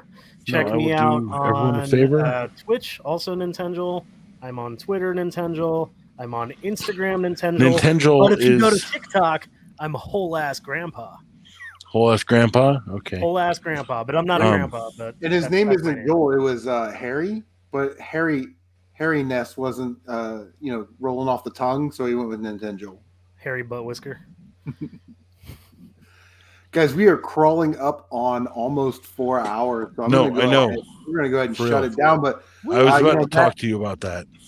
Matt, if you got anything that you want to plug before we get out of here, channels, socials, and Oh. then Joel, if you got channel socials you want to plug, definitely do it. No, just go watch Oak City Gamers. We have a giant backlog of like 130 videos of us fighting video games in the past 4 years. Right? Yeah, I just shared you out in the chat. Thank you, man. Dude, I'm a Appreciate good that. I'm a good moderator. You give me a wrench, I do shit. For real, I would also tell people to go watch my new show. I put out a new video every 2 weeks for the first 5 videos, and I landed all on CM Retro goodness because I promised Chris that I would do some kind of video, and I didn't want to do it in a car because that's just what I always do, and doing different stuff is fun too. So I got a couple coming up. I got one talking about these receipts that I got from CD Warehouse, like a resale place back in the 90s and early 2000s. And then I got one coming up that's about Switch accessories that I bought because I was a stupid person who loved the Switch way too much and I early adopted it. And then I've got one that's coming up. It is where is it? It's right here. It's around here somewhere. It's where I take a 360 controller and I make it completely clear, sticks, stuff, and everything. So, yeah. So that's where I'm at. I'm just trying to do interesting stuff. I actually have a clear one. Here is this is normally where it's at, but right now it's the Think. This was my grandfather's Think. Upside down Think. No, that's from IBM. IBM's logo was Think, right? And this is actually from the 1960s. So that was my grandfather's. He worked for IBM back in the day. Just That's weird cool. knowing that I'm an Apple kid. So anyway, peace out. I love everyone, and I'll give the game up to Nintendo. In I want to case hear what he's going to say. anybody wants to, I'm going to drop the link before we get out of here. Here, I'll drop it. Retro Bro is live streaming Elden Ring, so I'll put that in there. But Joel, if you got, promote the channel, what's coming up? You got any videos coming out? Yeah, I was sick for a while, so there's been a slight lull in my channel, but there's actually like three pickup videos filmed, so there should be a gaming pickup video coming, another gaming pickup video coming, and then there will be actually a strange one. I did a the new G.I. Joe Alley Viper, the classified versions. This motherfucker. I filmed an unboxing for this guy, and should be pretty neat. I never do unboxing videos, but I think it'll be pretty cool. And let's see, follow me on Twitch. I'm usually streaming Metroidvanias or RPGs or adventure games. Nintendo there, Nintendo on YouTube. Anything else I can think of? Oh, yeah, here, I'm going to put a link real quick. Yeah, I actually just saved popped this my for here. link into the chat if you want to Putting subscribe. this link right here because that If you guys want to check something out, I actually am fairly proud of that video. That's my front mission for Super Famicom review that I just put out not that long ago, and it got horrible views. I don't know why, but I thought it would do good because they announced Front Mission Remake, and I was like, well, I love Front Mission. I have a ton of footage for it, so I did the Super Famicom review, and it got like 60-something views. So go watch that. Joel, Like, Joel, it's because no one knows what Front Mission is Exactly. except for No one knows me soon and enough. you. Chris, do you know what Front Mission is? Yeah, I have it on PS1, and I thought I it had was it on really PS2, so I thought it wasn't there's a bad bunch of game Front at all. Mission games. There's Yeah. Front Mission 1 came out on Super Famicom, and then DS finally got an actual English port. And then there's Front Mission 2, which is on PlayStation, Front Mission 3 on PlayStation 2, I think. There's a few of them. But yeah, check out my Someone Front wants the Mission review. OnlyFans? There you go, Yep. right there. Mine's Joel fans. That's right. I wear an undershirt. There's your. There's been a little lot bit of, of lot of white. links in tonight. Before we run again, retro. We always kind of try and pass off to other streamers. Where is Retro Bros? So Retro Bros streaming Elden Ring, but I want to thank everybody for being here tonight. We got to do more of these, man. I love doing these. Special thanks to Emceemur for being our special guest tonight and kicking the knowledge about the algorithm and all that stuff. So make sure you check out That was awesome. Emceemur. Lots of links in the description. Thank you everybody for the donos. And Mario, if you really want to catch me on OnlyFans, you can catch me at Dat Dong playing ping pong and ding dang. That's my OnlyFans. So got an Enter the Dragon theme to it. That's what we do. Oh wait, sorry. I want to thank Metal. everybody for being here. And Metal Jesus. I can't everybody believe it. have a great night. Yes, it's a Square game. Yeah, Let's see. Square. Thanks for watching, guys. Thanks for having me, Sam. Chris, did you Matt. post the guy in the